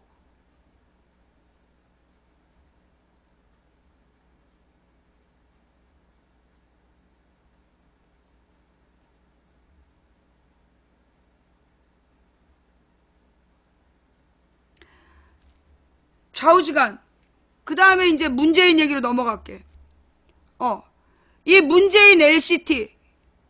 아니, 내가 어제 문재인 그 고구마라고 욕했더니 문재인 캠프에서 웬일로 이렇게 발빠른 행보를 그 LCT에 대해서 박사모가 어젯밤에 지령을 내렸다며. 문재인 LCT를 검색어로 만들자. LCT 문재인을 검색어로 만들자고 박사모에서 총동원령이 떨어졌다는 거야. 그래서 오늘 네이버에 그게 계속 검색어가 됐는데, 이 문재인 캠프에서 재빨리 반응을 보인 거야. 형사 고발하겠다. 자, 그러니까 여러분이 가든 카페나 이런데 문재인 LCT를 연관된 의혹을 퍼뜨린 내용들을 몽땅 캡처해서 문재인 캠프로 보내주면 돼요. 예, 카페나 게시판에서 문재인과 LCT가 관계있다는 식으로 퍼뜨린 사람들에 대해서 캡처해가지고 문재인 캠프로 보내주면 돼. 문재인 캠프로 다 보내서 법적인 고소를 하게 하면 돼요. 그래서 이 고소고발을 해서 얘네들이 좀 뿌리를 뽑혀야 돼. 정신을 차려야 돼. 검찰에 조사 한번 받아봐야 정신들 차리지. 부산시당. 그것도 괜찮네. 부산시당.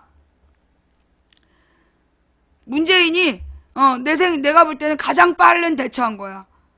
문재인 캠프에서 이번에 LCT 문제는, 확실하게 대처하겠다. 그러면서 이게 어떤 상태였냐면, 이것들이 이제 어저께 갑자기 이 친박 애들이 최경환이랑 이정현이랑 막 갑자기 막 역전된 것처럼 그러니까 박근혜가 어제 아침에 LCT에 대해서 뭐 철저한 수사해라 이렇게 얘기를 해. 그 다음에 최경환이랑 이정현이랑 그 친박 새끼들 다 나와가지고 막 완전히 무슨 역공을 펼치는 지랄을 한 거야. 그러면서 그 뒤에서 박사모가 막 그 LCT하고 문재인이 연관된 것처럼 오해를 불러일으킬 만한 내용을 막 퍼뜨린 거지. 그러면서 지네들이 전세를 역전시켰다고 막 좋아했나봐. 그런데 그걸 문재인 캠프에서 모두 형사고발하겠다라고 딱 선언하면서 그 길을 꺾어버린 거야. 그렇게 딱 그러니까 문재인 캠프에서 법적 절차를 밟겠다. 전부 형사고소한다라고 딱 얘기 나오면서 다시 전세가 역전이 됐어. 그러니까 지네가 역전했단 식으로 막 떠들다가 문재인이 형사고소하겠다 딱 깃발 들어버리니까 모든 게 딱 올스톱이 됐어. 오늘은 지금 조용하잖아. 어제는 난리도 아니었어. 박근혜가 뭐 LCT를 수사하라는 둥 뭐 이러면서 지랄하다가 오늘은 저것들 가만히 있잖아. 오늘은 가만히 있어. 지금 이제 지네들이 고소대상인 걸 안 거지. 예. 그래서 중요한 건 문재인 대표 측에서 형사 고발하겠다고 했던 거 이거를 빨리빨리 여러분들이 퍼뜨려줘야 되는데 근데 문재인이 LCT에 대해서 형사 고발하기로 했다. 이거 인터넷에 많이 퍼지고 있어요? 봐봐. 트위터나 페이스북에 문재인이 형사고소하기로 했다. 강력하게 법적 대응하기로 했다.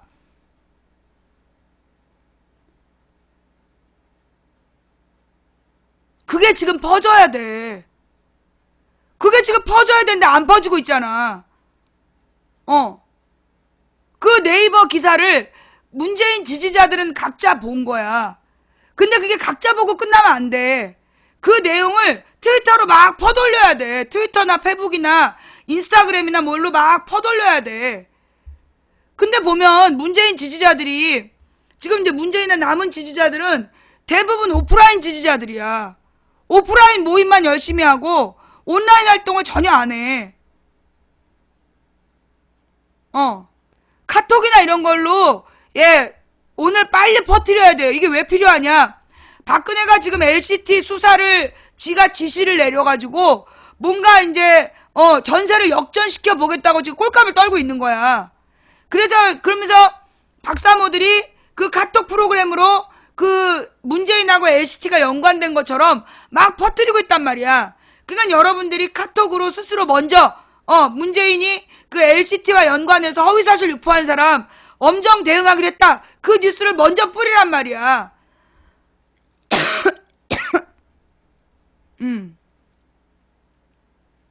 예. LCT 박사모가 검색어 1위야?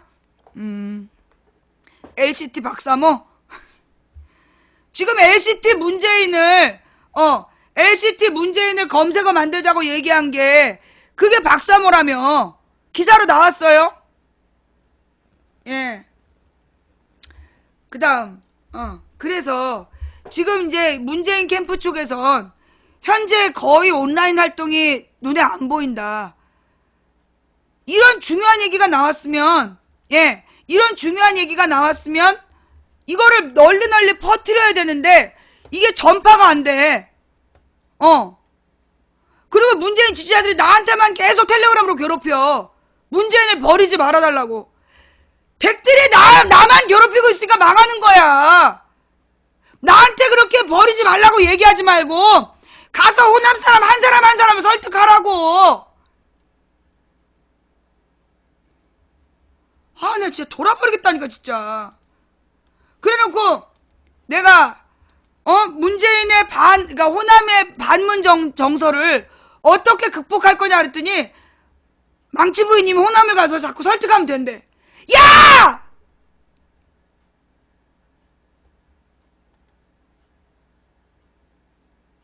내가 당대표 나오면 이렇게 된다고, 나오면 안 된다 그렇게 얘기할 때 나더러 개파주의라는 둥, 정파적 이해관계에 몰입되어 있다는 둥, 걔 지랄 연병을 하면서 당대표 내보내가지고 호남의 적으로 만들어 놓고 나한테 가서 호남을 설득하라고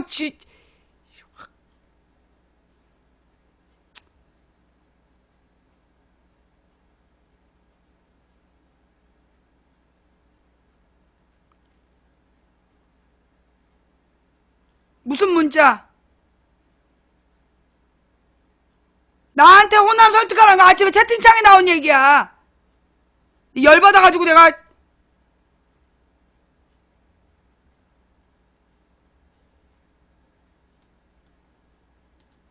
문재인 LCT 비루연루 유포자 고소 조한기 박사모가 조직적으로 움직이고 있어. 예. 문재인 더불어민주당 전 대표가 17일 자신이 LCT 비리에 관련됐다는 루머를 SNS에 게시한 작성자들을 허위사실 유포했다는 명예훼손 혐의로 서울중앙지검에 형사 고소했다. 고소했어? 정말로 이렇게 빨리 고소하겠다는 게 아니라 고소했어? 문 전 대표 측 김경수 민주당 의원은 이날 보도자료를 통해 이같이 밝히며 이후에도 인터넷과 SNS상에 근거 없는 흑색 선정과 허위사실 유포에 대해서 형사 고소 고발 등 법적 조치를 통해 강력하게 대응할 계획이라고 경고했다.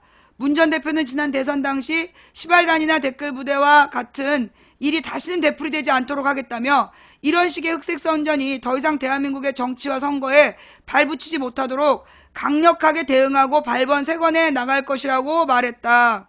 웬일이야? 왜 이렇게 빨라? 박근혜 대통령이 전날 LCT 비리 의혹에 대해 검찰의 엄정 수사를 지시한 직후부터 SNS상에서 부산을 기반으로 둔 거물 정치인들이 연루됐다는 루머가 급속히 확산되고 있으며 조한기 민주당 의원에 따르면 박 대통령 지지자 모임인 박사모 회원 등이 관련 의혹을 집중적으로 제기하고 있다. 조한기 의원은 트위터를 통해 시발단이 부활하고 박사모가 조직적으로 움직입니다라며 LCT 문재인 실검 2위까지 올리고 1위 올리겠다라고 자랑합니다라면서 그 근거로 박사모 카페에 올라온 문재인 LCT 검색을 독려하는 것을 첨부했다. 이게 증거죠? 예, 증거죠. 한편 박사모 전광용 회장은 이와 관련해서 박사모 홈페이지를 통해 대한민국 박사모 회장으로서 경고한다. 박사모 지도부는 위 루머 관련 조직적으로 움직인 바 없다면서 이와 같은 허위사실 유포는 법적으로 허위사실에 의해 명예훼손에 딱 걸린다. 이에 박사모는 더불어민주당 조한기 의원을 비롯 관련 허위사실 유포하는 자들을 반드시 법적 조치할 것임을 천명한다고 밝혔다. 아니 니네 게시판 관리나 똑바로 해. 박사모는 너네 게시판 관리나 똑바로 하라고. 너네가 게시판에다 글 올려놓고 그게 무슨 허위사실이야. 그런 글이 올라오자마자 삭제를 했어야지 그럼. 적반하장도 유분수지.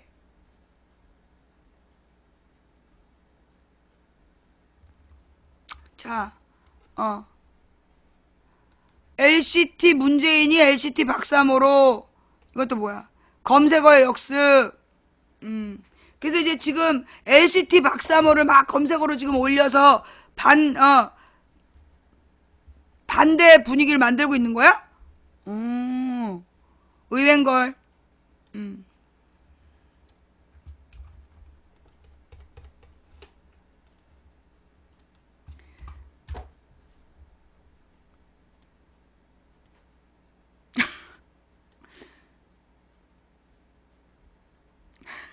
사진을 또.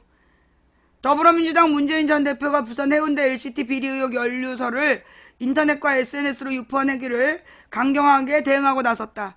박사모 내부에서 유포 움직임이 있었다는 주장까지 나오면서 인터넷 주요 포털 사이트 검색 키워드는 LCT 문재인에서 LCT 박사모로 바뀌었다. 문재인 전 대표는 17일 보도자료를 내고 지난 18대 대통령 선거에서 시발단이나 댓글 부대와 같은 상황이 다시는 반복되지 않도록 하겠다. 이런 흑색선전이 대한민국 정치와 선거에 더 이상 발붙일 수 없도록 강력하게 대응하고 발본색원하겠다고 밝혔다. 문재인 전 대표는 변호인을 통해 LCT 비리 연루 의혹서를 제기하고 인터넷에 게시한 관련자들을 서울중앙지검에 고소했다. 인터넷과 SNS 유포 행위에 대해서도 형사 고발 등 법적 조치로 강경 대응할 계획이다. 박사모 영등포 강서 지부 더 검색하세요. 댓글로 다시고 LCT로 보수는 집결해야 합니다. 증거 자료가 이렇게 떡하니 있구만. 이렇게 증거 자료가 떡하니 있는데 누굴 고소한다고 협박질이야? 야권과 네티즌들 사이에서 새누리당이나 보수단체에서 박근혜 대통령을 향한 비판의 목소리를 잠재우고 시선을 다른 곳으로 돌릴 목적으로 흑색선전을 전개하고 있다는 주장이 나왔다. 이런 움직임을 박사모 내부에서 포착한 정황도 나왔다. 조한기 더민주 충남 서산태안 지역위원장이 트위터에 시발단이 부활하고 박사모가 조직적으로 움직인다. 증거들을 하나씩 잡아야 한다. 이 기회에 공작 정치도 보내버려야 된다고 적었다. 지난 16일 6시 45분 박사모 영등포 강서지부라는 이름의 커뮤니티 또는 대화명으로 검색어에 LCT 문재인 같은 연관된 검색어 순위로 오르고 있습니다. 더 검색하세요. 댓글도 달고 집결해야 됩니다라는 글을 포착해서 트위터에 공개했다. 인터넷 포털 사이트는 네티즌의 검색 결과에 자동으로 연결해 실시간 급상승 검색어 수위를 집계하거나 연관 검색어 자동 완성 결과를 노출한다. 박사모 내부에서 이를 통해 LCT 문재인을 포털 사이트 키워드로 만들려고 했다는 것이 조한기 의원의 주장이다.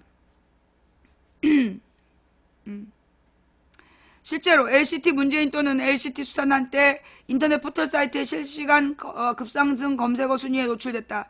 하지만 오후 2시 현재 키워드는 LCT 박사모로 바뀌었다. 포털 사이트 다음에서 같은 시간 급상승 검색어 1위까지 치솟았다. LCT 문재인 키워드 자동 완성 움직임이 박사모 내부에서 실제로 있었을 경우 역습을 당한 셈이다. 더민주 김경협 의원은 이날 오전 국회에서 열린 정책조정회의에서 문재인 전 대표의 LCT 연루설과 관련해 청와대로 쏟아지는 화살을 더민주 또는 더민주 대선 후보로 돌리려는 작전으로 보인다. 작성자는 물론 유포자, 배후 세력을 색출해 법적 책임을 물어야 할 것이라고 강조했다. 이게 진짜는요. LCT의 친박 핵심이래. 누굴까? 친박 핵심 의원이 LCT에 나온 거야. 원래 박근혜가 그 비박계를 치려고 부산의 김무성이라든가 비박계를 치려고 LCT를 치라고 그랬는데 치니까 친박 핵심이 나왔다는 거야. 친박 핵심이 나와서 중간에 덮었던 사건인데 마치 여기에 문재인이 관계된 듯한 뉘앙스로 또 이제 이 냄새를 풍기는 작전이죠. 냄새를 풍기는 작전으로 일을 시작했던 거야. 근데 지금 이제 역풍을 맞고 있는 상황이고, 좌우지간 모든 부동산 비리에는 안 끼면 안 되는 한 사람이 있지. 지금 자기 아바타를 내년 대통령 선거에 당선시키겠다는 야심찬 꿈을 꾸고 있는 이모 씨. 예, 모든 비리에는 이모 씨가 연루가 안 될 수가 없지. 그죠?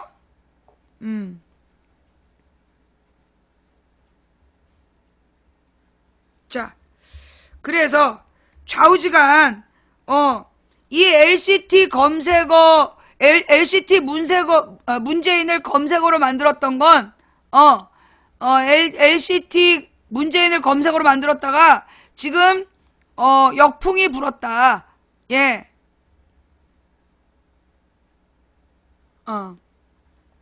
그 다음에 또 하나는요. 지금 촛불 집회에 돈 받고 저기 참가했다라는 글을 돌리는 사람들이 있어요. 전부 다 그 글 돌린 사람들 그 소재 사람 이름 전화번호 확인해 주세요. 예. 그 글을 돌린 사람들 글 내용은 나한테 보낼 필요 없고 그 글을 돌린 사람. 예. 여러분이 나한테 보여줘야 되는 건 캡처 그 글을 돌린 사람의 전화번호, 그 글을 돌린 사람의 존재, 그것만 주시면 돼요. 왜냐하면 그 전화번호를 가지고 고소장을 쓸 수 있기 때문에. 예. 그래서 돈 받고 그 참가를 했다. 100만 명한테 5만 원을 주려면 얼마가 들어가? 100만 명한테 5만 원씩을 주려면 얼마가 들어가요? 얼마야? 100만에다가 동그라미 4개 붙이는 거지. 100만에다가 500만으로 치고 그 다음에 동그라미 4개 붙이면 1000만, 억, 10억, 100억, 500억? 그 500억은 누가 줬는데? 그 500억은 누가 줬어?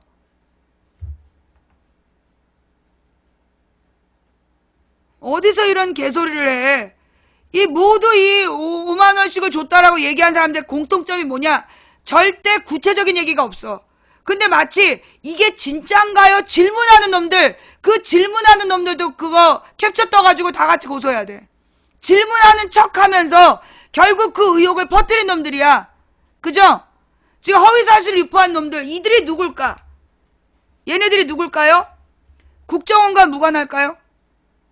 얘네들이 정말 국정원과 무관할까요? 자, 이 국정원이 말이에요. 예. 이 국정원이 지난 2009년에 걔 누구였어? 원세훈이라는 이명박이 시장할 때 그 서울시에서 일했던 놈인데 걔를 국정원 간부로 앉혀. 정보당국에 아무것도 모르는 놈인데 그 원세훈이라는 놈을 그 자리에 앉힌 거야. 그 다음에 그놈의 한 짓이 뭐냐 하면 일베나 DC 같은 애들에서 청년 우군화 사업이라는 걸 해요. 그래갖고 악플러를 양성한 거야. 악플러를 양성한 다음에 얘네들한테 전라디언 홍어라고 욕하게 시킨 거야. 그리고 그 다음에 뭐 간첩을 잡아서 신고를 해라. 그러면 절대시계를 주겠다. 그래서 2009년부터 절대시계라는 걸 나눠줘요. 처음에는 그 무슨 명품시계였대. 40만원짜리 명품시계를 저 간첩 신고한 애들한테 나눠주기 시작한 거야. 그게 그 절대시계 사건이야. 그러다가 2011년, 12년이 되면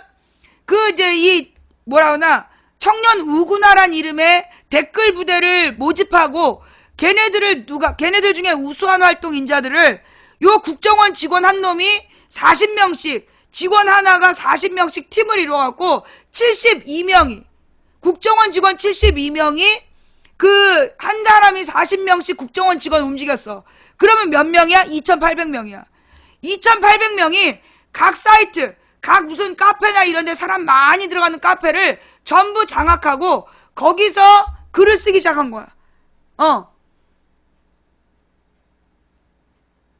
그래가지고 얘네들이요, 그 짓을 언제까지 했느냐? 제가 지난번에도 보여줬잖아요.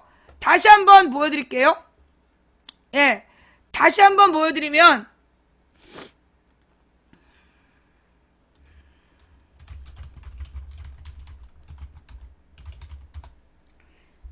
얘네들이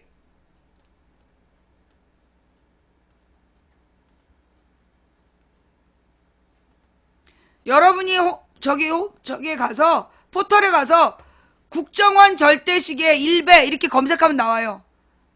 국정원 절대시계는 일베 회원에게만, 국정원 일베 회원을 초청해서 VIP 대접한 속셈은 국정원 일베 초청 안보 특강, 보수 성향 강사들 하는 말이 일베 논란 아랑곳하지 않고 국정원 오늘도 안보 강연. 예. 이것들이, 예. 이거 지금 처음 보셨어요? 이거 널리 알려주셔야 돼요. 네, 이거 널리 알려주셔야 돼요. 이런 식으로 국정원에서 일베나 이런 데에서 악플러들을 모집했다니까. 그래서 걔네들한테, 그리고 어떤 짓을 했냐 하면, 그 국정원 이 직원이 일베를 이용해가지고 일베에다 글을 올리고 그 얘기를 퍼돌리는 거야. 그 얘기를 퍼돌린 거야. 근데 이제 IP가 추적될 걸 대비해서 강남 지역의 오피스텔에서 그 짓을 하다가 걸린 거야. 그 국정원 그 목들이 돌돌 들고 나와가지고 너무 무서웠어요 막 그랬던 여자. 걔가 그냥 단순히 RT하고 복사해서 나른 게 아니라 그 댓글 72명의 댓글팀 운영한 팀장년이야. 목들이 돌돌 두르고 무서웠어요 막 감금됐다고 얘기했던 그년이 그게 팀장년이야. 그년이 팀장이었어요. 그러면 걔는 잘렸을까요? 승진했대요. 월급도 오르고 승진하고 인원을 확장했어. 국정원 인원을 확장했다니까. 그러니까 지금 그것들이 온갖 개소리를 하고 있는 거야. 그 중에 하나가 어저께 손석희에 나왔더만. 예. 손석희에 그 중에 하나가 나온 거야. 결국 세월호에 대해서 끊임없이 허위사실을 유포하고 보수단체를 동원해가지고 세월호 유가족들을 모욕하고 맞불 집회를 놨던 게 누구의 공작? 국정원의 공작이었다. 예. 그게 어저께 손석희 뉴스에 나왔어. 국정원 문건 폭로, 보수단체를 동원해서 맞대응해야 된다. 세월호 여론전 전략, 대통령에게 보고한 정황, 유가족 편가르기로 보수단체 동원 등 여론전 재원. 그니까 내가 세월호 유가족 만나러 간다고 할 때 못 오겠던 사람들이 소위 친새누리 유가족이었던 거야. 친새누리 유가족이 나한테 전화해서 오지 말라고. 그래서 내가 못 간 거 아니야. 예. 하여간 지금 이 국정원은 정말 해체해야 돼. 자, 대선 정치 개입 댓글로 기소 유예됐던 사이버사 요원 16명 중에 6명이 진급했고 절반이 같은 부서에서 심리전을 수행 중이다.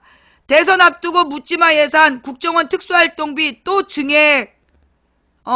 국정원 문건 세월호 집회에 보수단체 활용해서 맞대응해야. 이게 지금 국정원과 이 댓글 부대야. 이 국정원과 댓글 부대가 지금도 우리 야권 대선 후보들에 대해서 끊임없이 허위사실 유포하는 거야. 끊임없이. 문재인이나 박원순에 대해서 끊임없이 개소리 하는 거야. 문재인 집에 금괴가 있다. 그게 그렇게 유명한 얘기라며. 그 금괴 얘기. 근데 문재인 집에 있다는 금괴 소문의 내용이면 우리나라 금괴 전체 양보다 많대. 그러니까 개소리인 거지. 그런 설. 그 다음에 막 박 시장에 대해서도 온갖 허위사실을 유포하면서 여자 관계가 복잡하다는 둥, 재산을 은닉했다는 둥, 이런 새끼들 전부 다 고소해야 돼. 지금 문재인이나 박원순에 대해서 끊임없이 허위사실 유포하는 거. 그때 여러분 생각해보세요. 근데 왜 걔네들은 박원순과 문재인에 대해서만 그렇게 악한 소문을 낼까? 왜 끊임없이 박원순과 문재인에 대해서만 그렇게 나쁜 소문을 낼까? 이유가 뭘까? 내가 볼 때 그게 지지율이 높기 때문이야.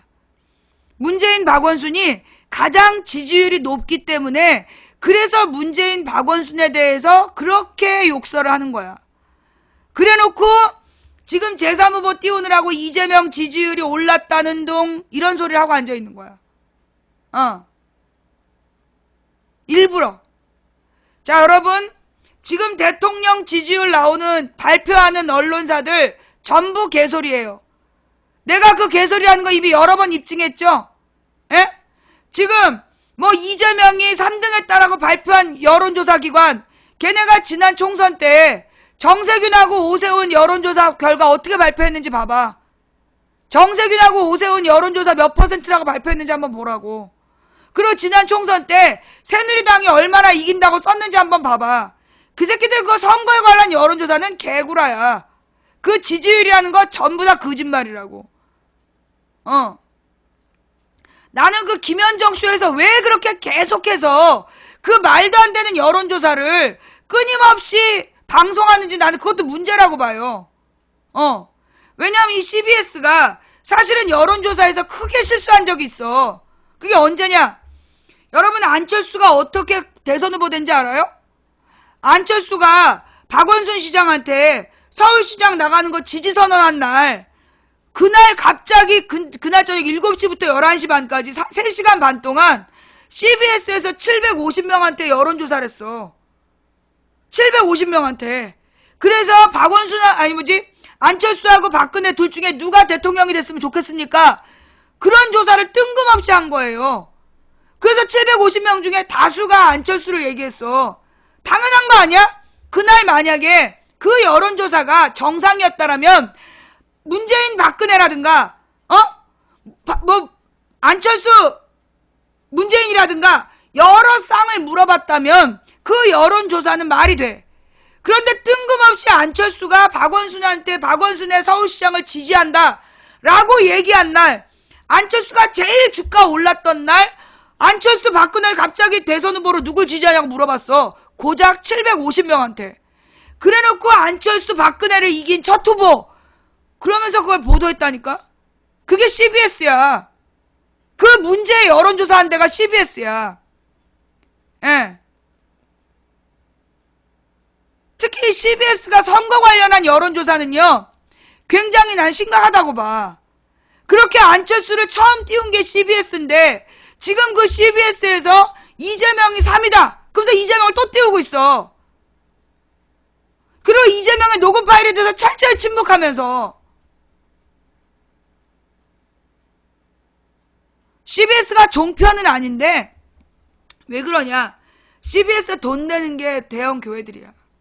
CBS에다가 광고 내고 CBS를 운영할 수 있도록 돈 내는 단체가 대형 교회들이기 때문에, 그래서 이 CBS에 대형 교회 입김, 새누리당의 입김이 들어가는 거지. 그나마 김현정 아나운서나 김현정 PD나 변상욱 대기자나 그 다음에 Y뉴스 하는 권영길 기자나 그 다음에 행간하는 김성환, 요 4명 정도만 정상이야. 그 훅뉴스 하는 친구 권민철, 그 훅뉴스 하는 5명 정도만 정상이고, 권영철, 권민철, 김성환, 김현정, 변상욱 이 정도만 정상이고, 이 나머지 내가 볼 때 김현정 쇼 PD가 문제야. 김현정 쇼의 PD가 바뀌었는데 그 PD가 문제야. 매번 인터뷰를 해도 맨날 박지원 이재명이야. 맨날 박지원 이재명만 인터뷰를 해. 박지원, 이재명, 하태경. 아니, 미국이랑 다른 거지. 이름만 같은 거지. 지금 하여튼 진보 언론들이, 소위 진보 언론의 철없는 기자들을 이용해서 지금 이제 이 이재명을 띄우고 있는 사람들, 나 나중에 책임을 다 물을 거야. 지금 이재명에 대해서 무조건 빠는 기사 쓴 것들요, 전부 다 캡처해 두세요. 나중에 이재명 녹음 파일 까진 다음에 걔네들 어떻게 나오는지 보자고.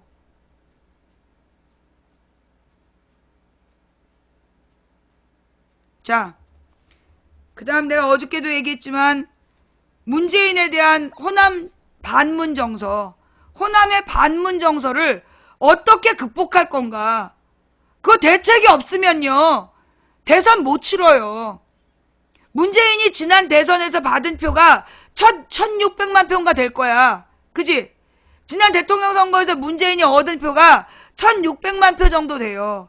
그 중에 1000만 표 가까운 게 호남 출신들 표였어. 지금 서울 수도권에도 지금 호남 사람들 많이 가 있고, 영남 지역에도 호남 사람들 많이 가 있단 말이야. 그 문재인을 찍었던 1600만 표 중에 1000만 표가 호남 표야. 그런데 그 1000만 표가 문재인이 당대표 나와서 이기는 바람에 등을 돌린 거야.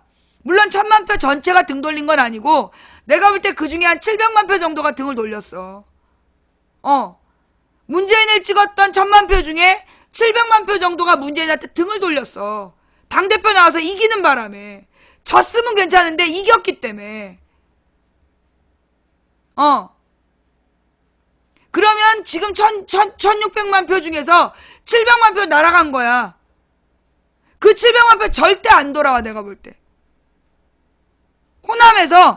호남에서 지금 반문재인으로 돌아선 사람들의 표가 절대 나는 돌아올 수 없다고 봐요. 나한테 자꾸만 그런 얘기 하지 말라고 얘기하지 말고 한번 그 사람들 설득해서 이긴 사람 손 들어봐봐. 반문재인 정서를 설득해갖고 이긴 사람 손 들어봐봐. 지금 호남에 있는 문재인 지지자들은 자기네들끼리만 뭉쳐있어. 전혀 주변 분위기를 파악을 못해.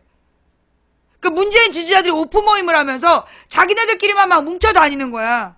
그 인간은 동네 사람들의 정서를 못 읽어. 그래갖고 지난 총선 때도 호남은 더민주라고 나한테 계속 그랬잖아. 우리 채팅창에서. 다수가.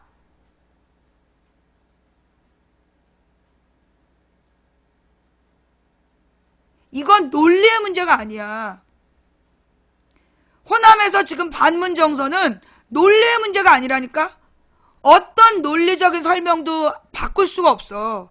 그게 화인처럼, 그러니까 화상처럼 가슴에 남은 상처이기 때문에, 지금 호남 사람들 마음에 있는 반문 정서는요, 내가 볼 때 화상 같은 마음의 상처야.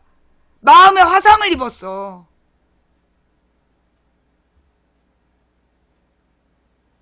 그래서 내가 볼 때 호남에서 문재인으로는 안 돼. 호남에서 문재인으로는 설득이 안 돼요.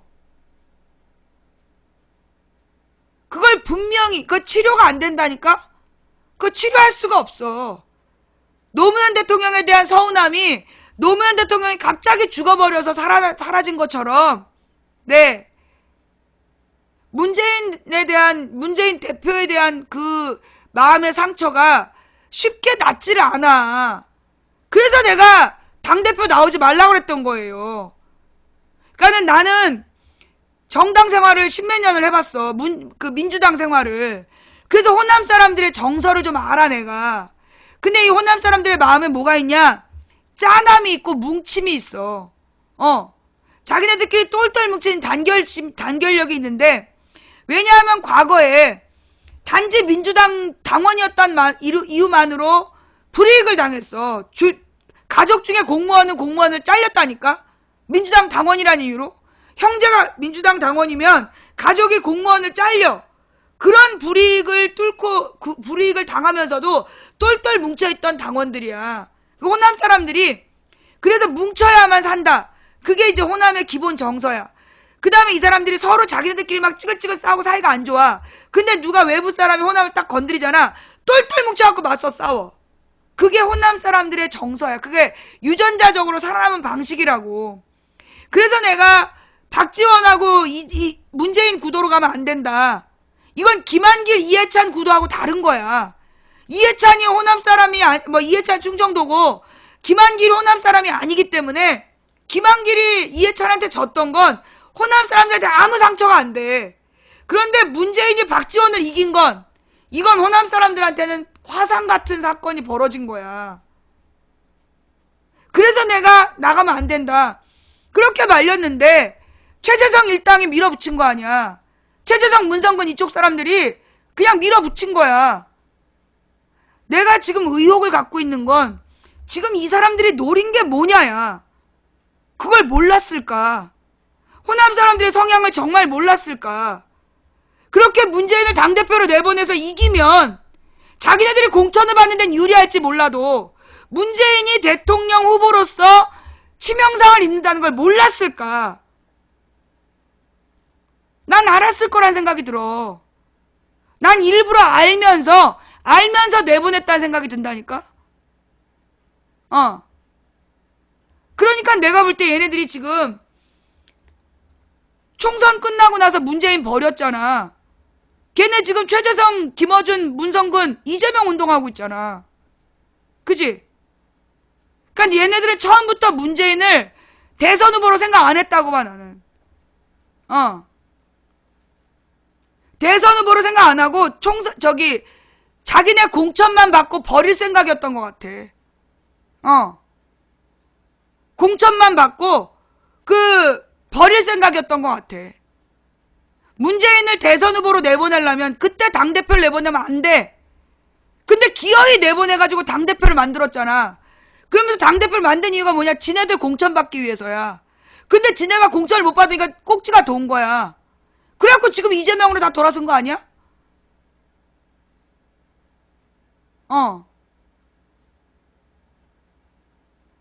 그래놓고 문재인이 당대표가 아니었으면 지난 총선이 졌대.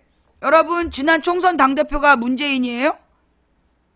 지난 총선 당대표가 문재인이었어? 지난 총선의 당대표 문재인 아니었어. 총선 전에 문재인에 대한 반감이 너무 많고 당이 둘러 쪼개지는 그런 위기가 와서 그래서 문재인이 모든 걸 내려놓고 김종인한테 도움을 요청한 거야. 그래서 김종인이 와서 그 새누리당을 지지할 만한 중도 세력표를 끌어다가 호남하고 영남에서 간신히 당선시킨 거야. 영남은 문재인 표가 있고 수도권 표는 김종인 효과를 봤다니까. 그런데 문재인이 당대표였기 때문에 총선 이겼다? 그거는 개소리고. 영남에서 김부겸 되고 부산에서 5명이 이길 수 있었던 건 문재인 효과가 분명해. 영남에서 더민주 바람 분 건 문재인 효과가 분명해요. 그러나 수도권에서 나온 표는 그거 문재인 표만이라고 할 수 없어. 그때 문재인이 당대표 할 수 없는 상황이었다는 걸 정확히 기억해야 돼. 그때 문재인이 계속 당대표로 있었으면 소위 박영선이니 이종걸인가? 그래갖고 당 중진 의원들이 다 나간다 그런 거 아니야. 그래서 그 사람들이 나가버리면 당 주도권, 주류가 나가는 거라서 그래서 문재인이 모든 걸 내려놓고 김종인한테 갖다 바친 거야.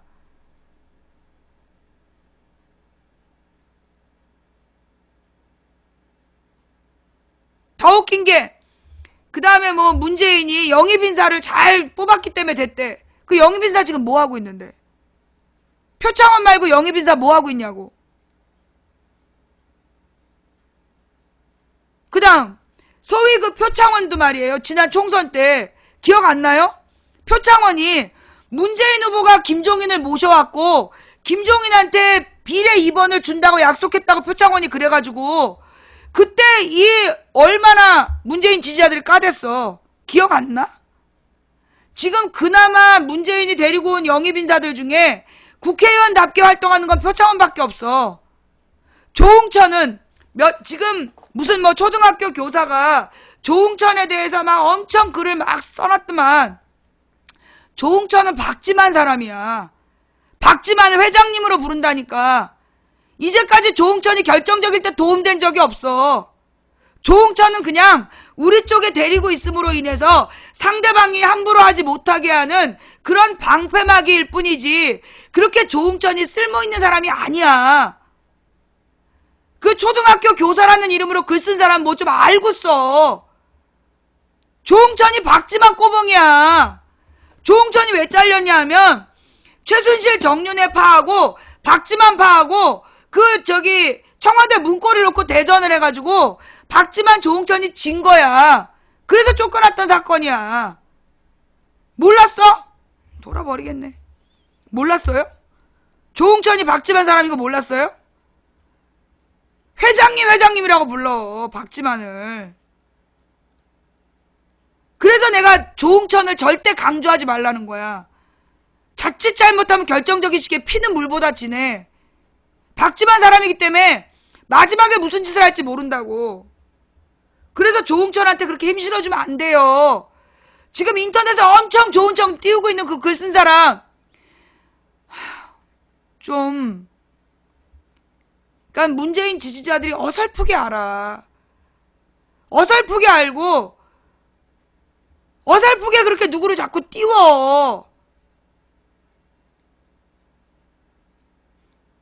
그냥 조응천은 배경으로 계속 있는 거야. 문재인이 왔다 갔다 할 때 조응천이 그냥 뒷배경에 있으면 돼. 조응천은 말하면 안 된다니까? 지금 말해서 몇 번 실수했어. 조응천 아무 말 하지 말고 문재인이 나올 때 뒤에 그냥 서 있기만 하면 돼. 그러면 조응천이 문재인 뒤에 서 있기만 해도 조응천이 알고 있는 그들의 비밀 때문에 문재인을 함부로 못 건드린다고. 내가 그랬잖아. 그런 용도라고. 다른 용도로 키우지 말고 조응천은 그냥 문재인 뒤에 서서 배경만으로 있는 거야. 카메라의 어느 한쪽 구덩이에 딱 조응천이 보여서 저기 조응천이 있다. 저 새끼가 지금 우리의 비밀 알고 있는데 그런 용도로 쓰는 거지. 조응천을 앞에다 내세우면 안 돼. 그들의 비밀을 다 알고 있다. 걔가 불 것 같아. 같은 팬데? 안 불어.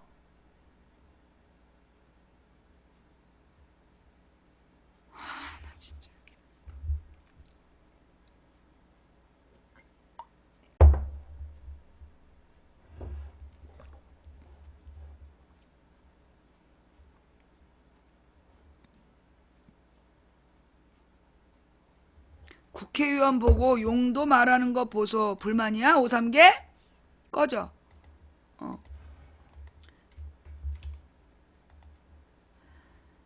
나는 옛날에 노무현 주변에 있던 사람들 중에 진짜 걔네가 친노였을까 싶어. 옛날에 정청래니 정봉준이 이런 사람들 자기네가 곧 노무현 오른팔인 것처럼 2004년 5년 얼마나 설쳤는지 알아? 그러다 노무현 대통령이 신자유주의를 버린 다음에 막 언론에서 노무현을 까기 시작해. 그래서 인기가 사라지니까 정봉주 안민석은 손학규계로 가버리고 정청래하고 이재명 이런 사람들은 정통이었어. 정동영한테 갔다고. 그래가지고 손학규계하고 정동영계가 그냥 대선 후보 뽑는데 몸싸움하고 지랄 연병을 해가지고 사람들이 전부 다 고개 돌리게 만든 게 그게 손학규계 정동영계였던 정봉주 정청래 얘네들이 한 짓이야. 그때 정동영과 통하는 사람들이라는 그 조직이 있어서 정동영 팬클럽.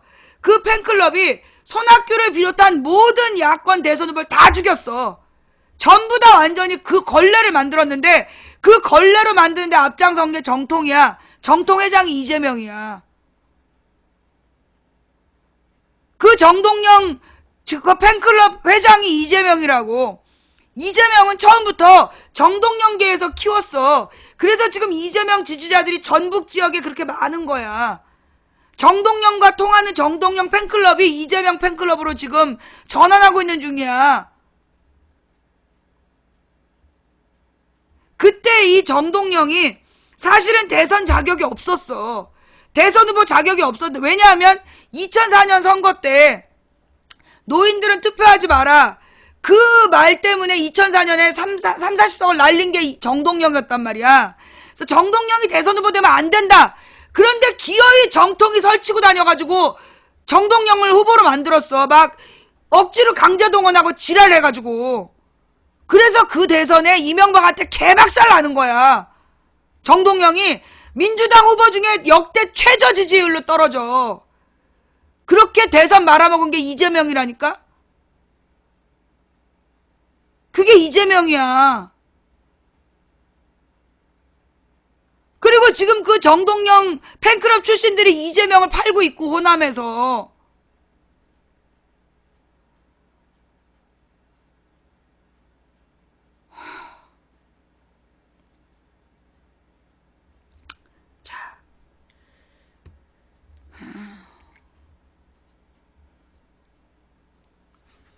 오늘 아침에도 김현정 쇼에 나와가지고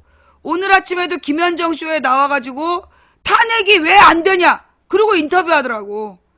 지금 박근혜가 원하는 게 탄핵이다. 어제 손석희 뉴스에 나왔더만. 봤어요? 어제 손석희 뉴스에 박근혜가 유도하는 게 탄핵이다.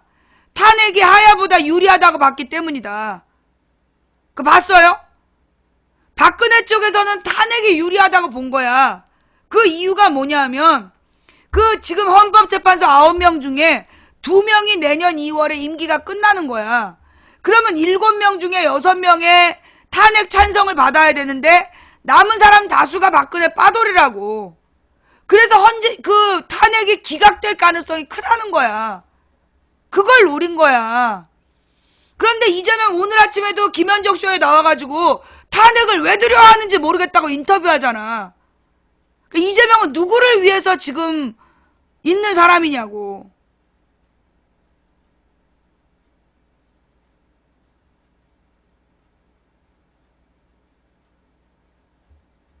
음.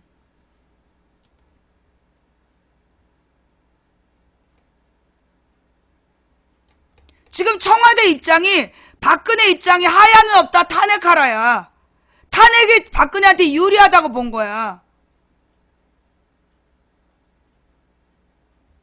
이게 왜 민주당 캠프의 문제야. 이재명의 문제지. 이재명과 국정원이야. 지금 국정원에서 이재명을 띄우고 있다니까. 국정원 댓글 부대가 이재명을 드립다 띄우는 거야. 일부러. 진짜 지지를 받고 있는 야당 후보들은 철저히 끌어내리고 숨기고 일부러 이재명만 띄우는 거. 안철수하고 이재명만. 종편하고 국정원이. 그래서 정신을 똑바로 차려야 되는 상황이야 지금. 나는 이철이 안 믿어요. 예. 나는 이철이라는 사람에 대해서 긍정적으로 평가 안 해요.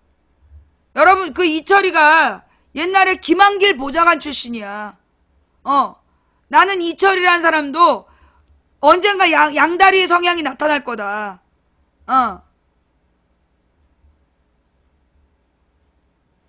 나는 이철이를 안 믿어.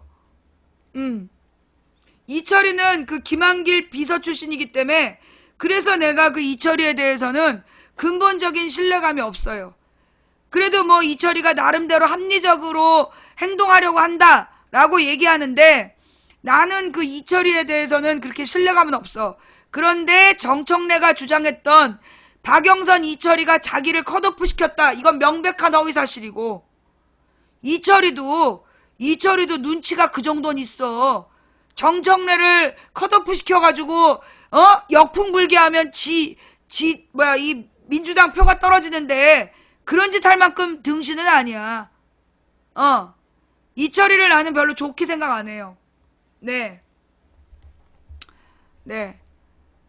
뭐 정청래보다는 말조심을 한다고 봐. 이철이가 정청래보다는 말조심은 하는데 나는 그렇게 근본적으로 신뢰하진 않아. 예. 이철이는 내가 볼 때 절대 믿으면 안 돼. 예. 이철이는 절대 큰일을 주거나 믿으면 하는 사람은 아니라고 봐. 결정적일 때 헛짓거리 할 사람이야.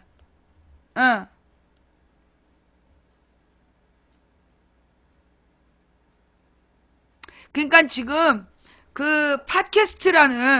팟캐스트에서 떠들고 있는 사람들이 내가 볼 때는 정치 유경험자가 없어. 진짜 정치를 경험했던 건 유시민하고 정봉주 정도야. 그죠?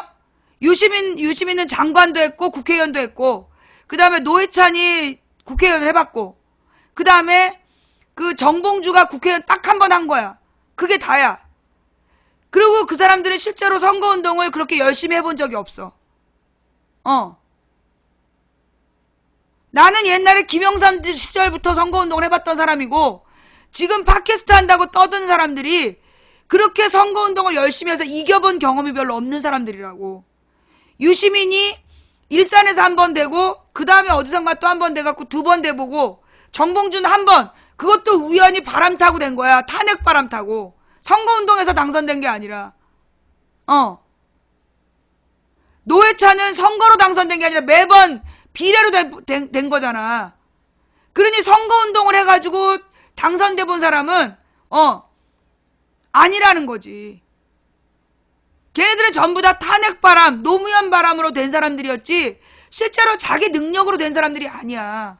선거를 몰라. 지금 뭐 거기 있는 사람들 중에 누가 선거운동을 해봤겠어. 아무도 모른다니까. 그런 애들이 지금 정치에 대해서 선거에 대해서 헛소리들 하고 있는 거야. 그러니까 걔네들이 다 엉뚱한 얘기를 하고 있는 거야. 그래서 틀리는 거야. 선거를 어떻게 하면 이기는지 모른다니까. 자기네들 실력으로 선거를 이겨본 적이 없는 애들이야.